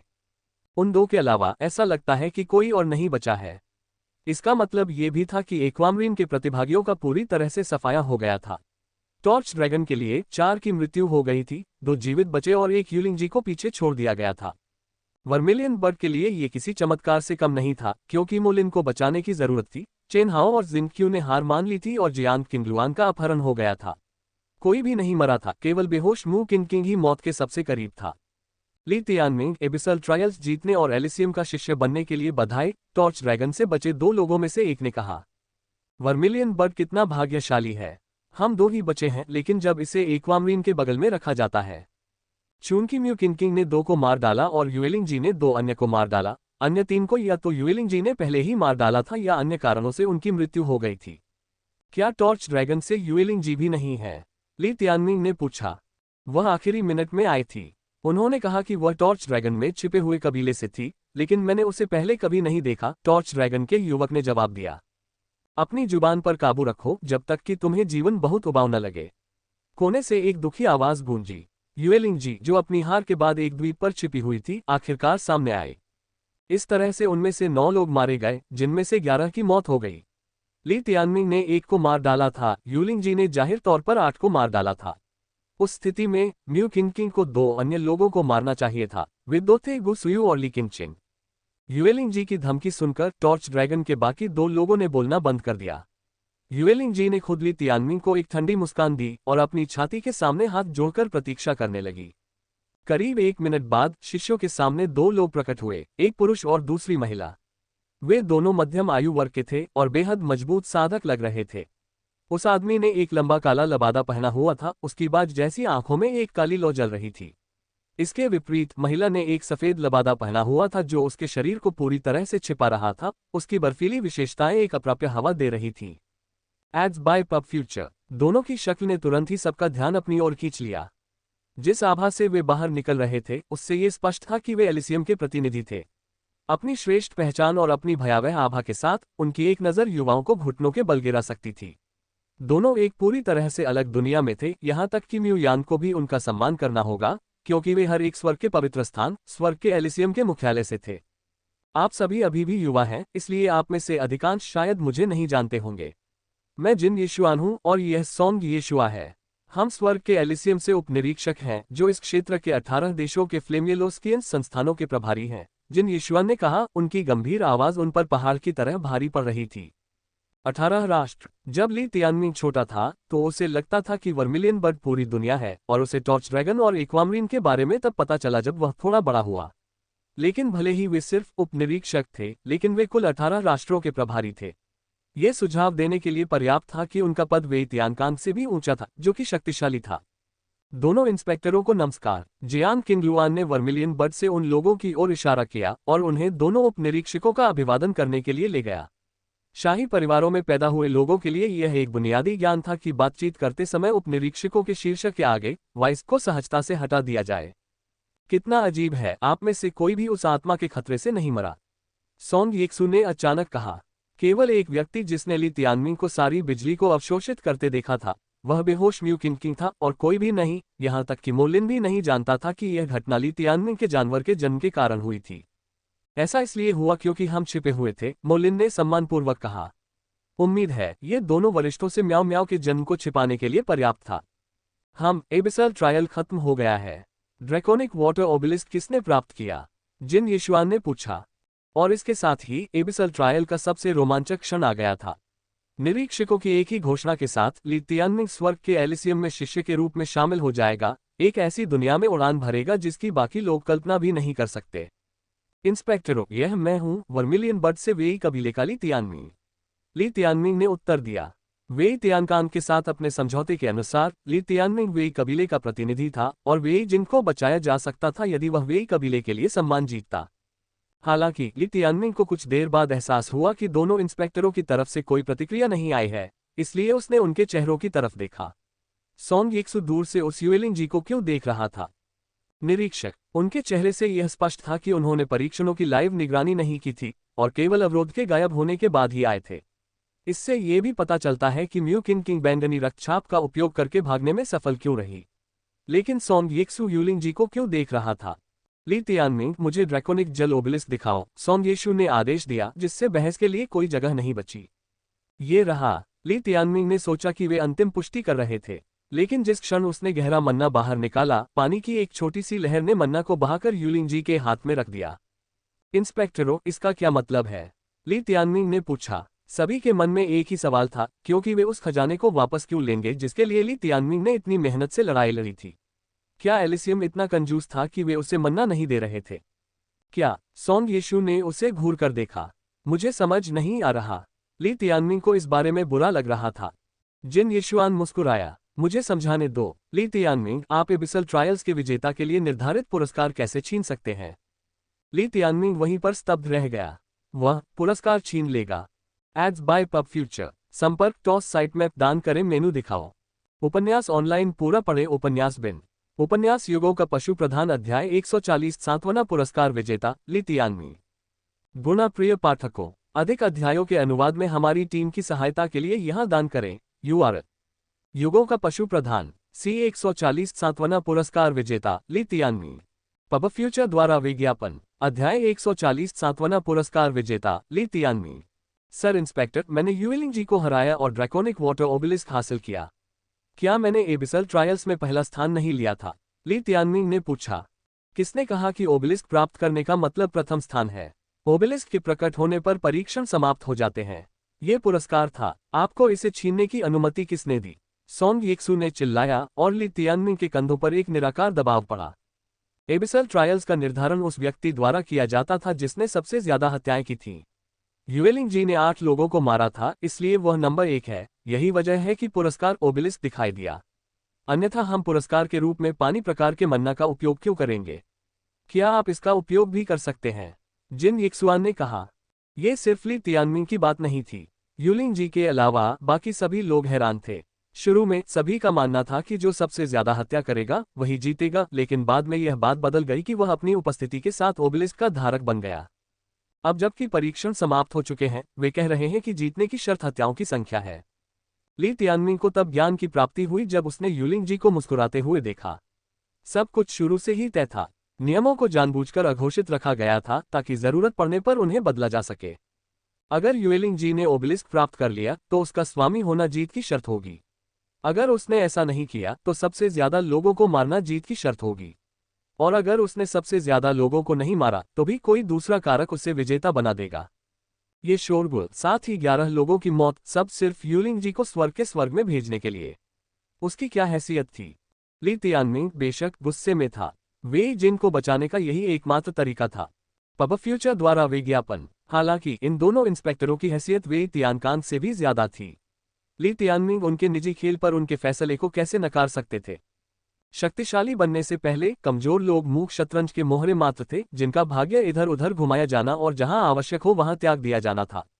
अब उसे पता चल गया था कि क्यों यूलिंग जी छठी श्रेणी का पशुवत हथियार इस्तेमाल कर सकती है, क्यों वह अब तक बिना किसी चिंता के मुस्कुराती रह सकती है। मैं घोषणा करता हूं कि एबिसल ट्रायल्स का पहला स्थान टॉर्च ड्रैगन की यूलिंग जी को जाता है। उसका पुरस्कार गहरा मन्ना ड्रैकोनिक वाटर ओबेलिस्क होगा। और जिस दिन वह एकता चरण में सफलता प्राप्त करेगी, वह स्वर्ग के एलिसियम की आधिकारिक शिष्य बन जाएगी। बहुत बहुत धन्यवाद सर इंस्पेक्टरों। यूलिंग जी ने भावनात्मक रूप से ड्रैकोनिक जल ओबेलिस्क को स्वीकार किया, इससे पहले कि वह ली तियानमिंग को उपहास से भरी एक शानदार मुस्कान भेजती। मुझसे लड़ोगी? कितना अच्छा मजाक है। यूलिंग जी की मुस्कान और भी चौड़ी हो गई। इस दृश्य ने सभी को और भी अधिक अवाक कर दिया, क्योंकि अब सभी को पता चल गया था कि इंस्पेक्टरों ने उन्हें और तीनों देशों के स्वर्ग के पवित्र स्थलों को मूर्ख बनाया है। सबसे बड़ा शिकार एक्वामरीन था। प्रतिभाशाली लोगों की एक पूरी पीढ़ी एबिसल युद्ध के मैदान में खो गई। ऐसे लोग इतने बेशर्म कैसे हो सकते हैं? और सबसे महत्वपूर्ण बात यह है कि यूलिंग जी का समर्थन आखिर कौन कर रहा था? युवाओं, मुझे पता है कि अब आप सभी के मन में कुछ विचार होंगे, लेकिन ये स्वर्ग के स्वर्ग की परीक्षा है। मुझे उम्मीद है कि इसके बाद बेवजह बातें नहीं की जाएंगी। अगर इसके कारण आपके भविष्य और आपके कुलों को नुकसान उठाना पड़ा, तो यह अफसोस की बात होगी, है ना? उपनिरीक्षक सोंग यिक्सु ने सभी को देखा। उसकी आंखों में इतनी ठंडक थी कि वहां मौजूद सभी लोग डर गए। यह एक खुली धमकी थी, लेकिन कोई भी उसे सार्वजनिक रूप से कहने की हिम्मत नहीं करेगा। उनकी स्थिति और शक्ति के साथ युवाओं के एक समूह को दबाना बहुत आसान था। इसके अलावा ली तियानमिंग ने एबिसल ट्रायल्स में शानदार प्रदर्शन किया था, इसलिए हम दोनों ने उसे सांत्वना पुरस्कार, एक शाही मन्ना देने का फैसला किया है। ली तियानमिंग, आपको किस तरह का चाहिए? जिन यिशुआन ने पूछा। अगर यहाँ कोई दुखी था तो सबसे ज्यादा दुखी ली तियानमिंग होगा। पूरे समय उसे लग रहा था कि एक उम्मीदवार की पुष्टि बहुत पहले ही हो चुकी थी, लेकिन एक बार जब उसे ओबेलिस्क मिल गया तो उसने फैसला किया कि वह चीजों के बारे में बहुत ज्यादा सोच रहा था। अफसोस, उसे बेवकूफ बना दिया गया। हालांकि यह ऐसी चीज थी जिसे वे तियानकान भी नहीं बदल सकता था। उसके जैसे किसी व्यक्ति की तो बात ही छोड़िए। अब अपनी नाराजगी जाहिर करना उसके लिए आत्मघाती होगा। पब फ्यूचर द्वारा विज्ञापन। जिन यिशुआन बुद्धिमान था, ली तियानमिंग को अब शाही मन्ना देकर भविष्य में उसके लिए बोलना अधिक कठिन बना दिया। महाराज इंस्पेक्टर, मुझे बिजली जैसा मन्ना चाहिए, ली तियानमिंग ने उत्तर दिया। जरूर, ये 3 पंख वाला इलेक्ट्रोस्पाइक है। कड़ी मेहनत करो और एक दिन तुम स्वर्ग के एलिसियम की श्रेणी में पहुंच सकते हो, जिन यिशुआन ने कहा। हालांकि उनके शब्दों ने सोंग यिक्सु को केवल हंसाया। प्रायद्वीप जैसी जगह पर बिना किसी विशेष संबंध के एलिसियम के लिए किसी नए खून के बिना एक सहस्राब्दी बीत सकती है, जब तक कि किसी के पास लिन ज़ियाओटिंग की बराबरी करने वाली किस्मत न हो। जिन यिशुआन ने ली तियानमिंग को एक शाही मन्ना सौंपा। यह एक शंक्वाकार चट्टान थी जिसकी नोक 3 नुकीली थी। इस पर बिजली चमक रही थी, जिससे यह एक अजीबोगरीब आभा दे रही थी। ये काली बिल्ली के लिए बिल्कुल उपयुक्त थी। आमतौर पर यह एक शाही मन्ना होगा जो किसी को भी ईर्ष्यालु बना देगा। हालांकि इसकी तुलना ड्रैकोनिक वाटर ओबेलिस्क से कैसे की जा सकती है? यह एक जीवित जानवर को 8 सितारों तक बढ़ा सकता है। हालांकि ली तियानमिंग इसे स्वीकार नहीं कर सके। स्वर्ग का स्वर्ग हे है। ली तियानमिंग को अब स्वर्ग के बारे में खराब धारणा थी। शायद वह एक दिन वहां यात्रा करेगा और देखेगा कि क्या वहां हर कोई उसके सामने वाले 2 लोगों की तरह ही बेशर्म है। ली तियानमिंग ने अपनी नाराजगी जाहिर नहीं की, जिससे जिन यिशुआन काफी संतुष्ट हो गया। अब जो बात उनके लिए छोटी सी थी वह खत्म हो गई थी। इसी समय 5 लोग दौड़ते हुए आए, उनमें म्यू यांग भी था। लॉर्ड इंस्पेक्टर्स, म्यू यांग दौड़कर आया। जब उसने वर्मिलियन बर्ड टीम के सदस्यों को स्कैन किया और पाया कि केवल म्यू किंकिंग ही गंभीर रूप से घायल है, तो उसने राहत की सांस ली। ये बहुत अच्छी बात थी कि कोई भी नहीं मरा, लेकिन उनके जीवित रहने के लिए सबसे महत्वपूर्ण बात यह थी कि उनमें से किसी के पास मरने का कोई कारण नहीं था। जिंग क्यू और चेन हाओ ने ली तियानमिंग द्वारा पीटे जाने के बाद अपने घावों को चाटने के लिए समझदारी से छिपकर अपनी जान बचाई थी। मो लिन को ली तियानमिंग ने बचाया था। जहां तक मू किंकिंग की बात है, उसके बैंगनी रक्तछाप ने ऐसा बना दिया कि यूलिंग जी वास्तव में उसे हरा नहीं सकती थी। जहां तक जियांग किंगलुआन की बात है, उसे बंधक बना लिया गया था, जिससे अनजाने में उसकी जान बच गई। पब फ्यूचर द्वारा विज्ञापन। म्यू यांग खुश था, लेकिन बाकी लोग खुश नहीं थे। ऐसा ही एक उदाहरण एक्वामरीन के पवित्र शक्ति शासक मुरोंग तियानहाई का था। म्यू यांग से कुछ साल बड़े, उसने कुछ ही सालों के लिए अपना पद संभाला था, लेकिन एक्वामरीन के शिष्यों के पूर्ण विनाश से हुए सदमे ने उसे कुछ ही सेकंड में बूढ़ा बना दिया था। मशाल ड्रैगन के पवित्र स्थान के स्वामी वान कुन भी खुश नहीं थे। उनके शिष्य जी चांगयान गायब थे। युएलिंग जी के अलावा, जिन्हें सत्ताधारियों द्वारा प्रवेश के लिए व्यवस्थित किया गया था, मूल 6 में से केवल 2 ही अब बचे थे। हालांकि ऐसा विकास अप्रत्याशित नहीं था, लेकिन इससे उनका दर्द बिल्कुल भी कम नहीं हुआ। महाराज इंस्पेक्टर, मेरे एक्वामरीन के प्रतिभाशाली लोग कहाँ हैं? मुरोंग तियानहाई ने कांपते हुए पूछा, उसका चेहरा राख जैसा हो गया था। मैंने पहले भी कहा है कि एबिसल ट्रायल में जीवन की गारंटी नहीं है। वे सभी युद्ध में मारे गए। आप केवल ये कह सकते हैं कि उनकी किस्मत खराब थी, ताकत कम थी या इच्छाशक्ति कमजोर थी, जिन यिक्सुआन ने जवाब दिया। मुरोंग तियानहाई लड़खड़ाते हुए पीछे हट गया, उसका चेहरा और भी पीला पड़ गया। एक्वामरीन ने प्रतिभाओं की इस पीढ़ी को खो दिया है। हालांकि अब ये कोई मायने नहीं रखता, लेकिन 20 साल बाद एक्वामरीन को अन्य 2 देशों द्वारा शक्ति के मामले में दबा दिया जाएगा। अब उस पर विजय पाना असंभव नहीं था। इसकी तुलना में वर्मिलियन बर्ड सबसे भाग्यशाली था। कई लोगों की नज़र में जिंदा रहना ही जीत थी। जहां तक पहला स्थान खोने की बात है, तो इसका असर सिर्फ ली तियानमिंग पर ही पड़ा। पहला स्थान टॉर्च ड्रैगन की यूलिंग जी का है। वह 9वें स्तर के स्पिरिट सोर्स पर है, उसके पास गहरा मन्ना है और उसने अपने 8 साथियों को हराया है। ऐसी प्रतिभा मेरे स्वर्ग के एलिसियम में प्रवेश करने के लिए पूरी तरह से योग्य है। बधाई हो पोटेंटेट वांग। सोंग यिक्सु मुस्कुराया। पोटेंटेट वांग दंग रह गए। आप मुझे बधाई दे रहे हैं? मेरे अभयारण्य ने हर एक प्रतिभा को खो दिया, टॉर्च ड्रैगन के सबसे शक्तिशाली परिवारों के सभी प्रत्यक्ष वंशज। आपकी बधाई को धिक्कार है।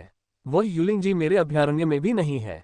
वास्तव में प्रभावित पोटेंटेट वांग ने कहा, युएलिंग जी ने हमारी उम्मीदों को निराश नहीं किया।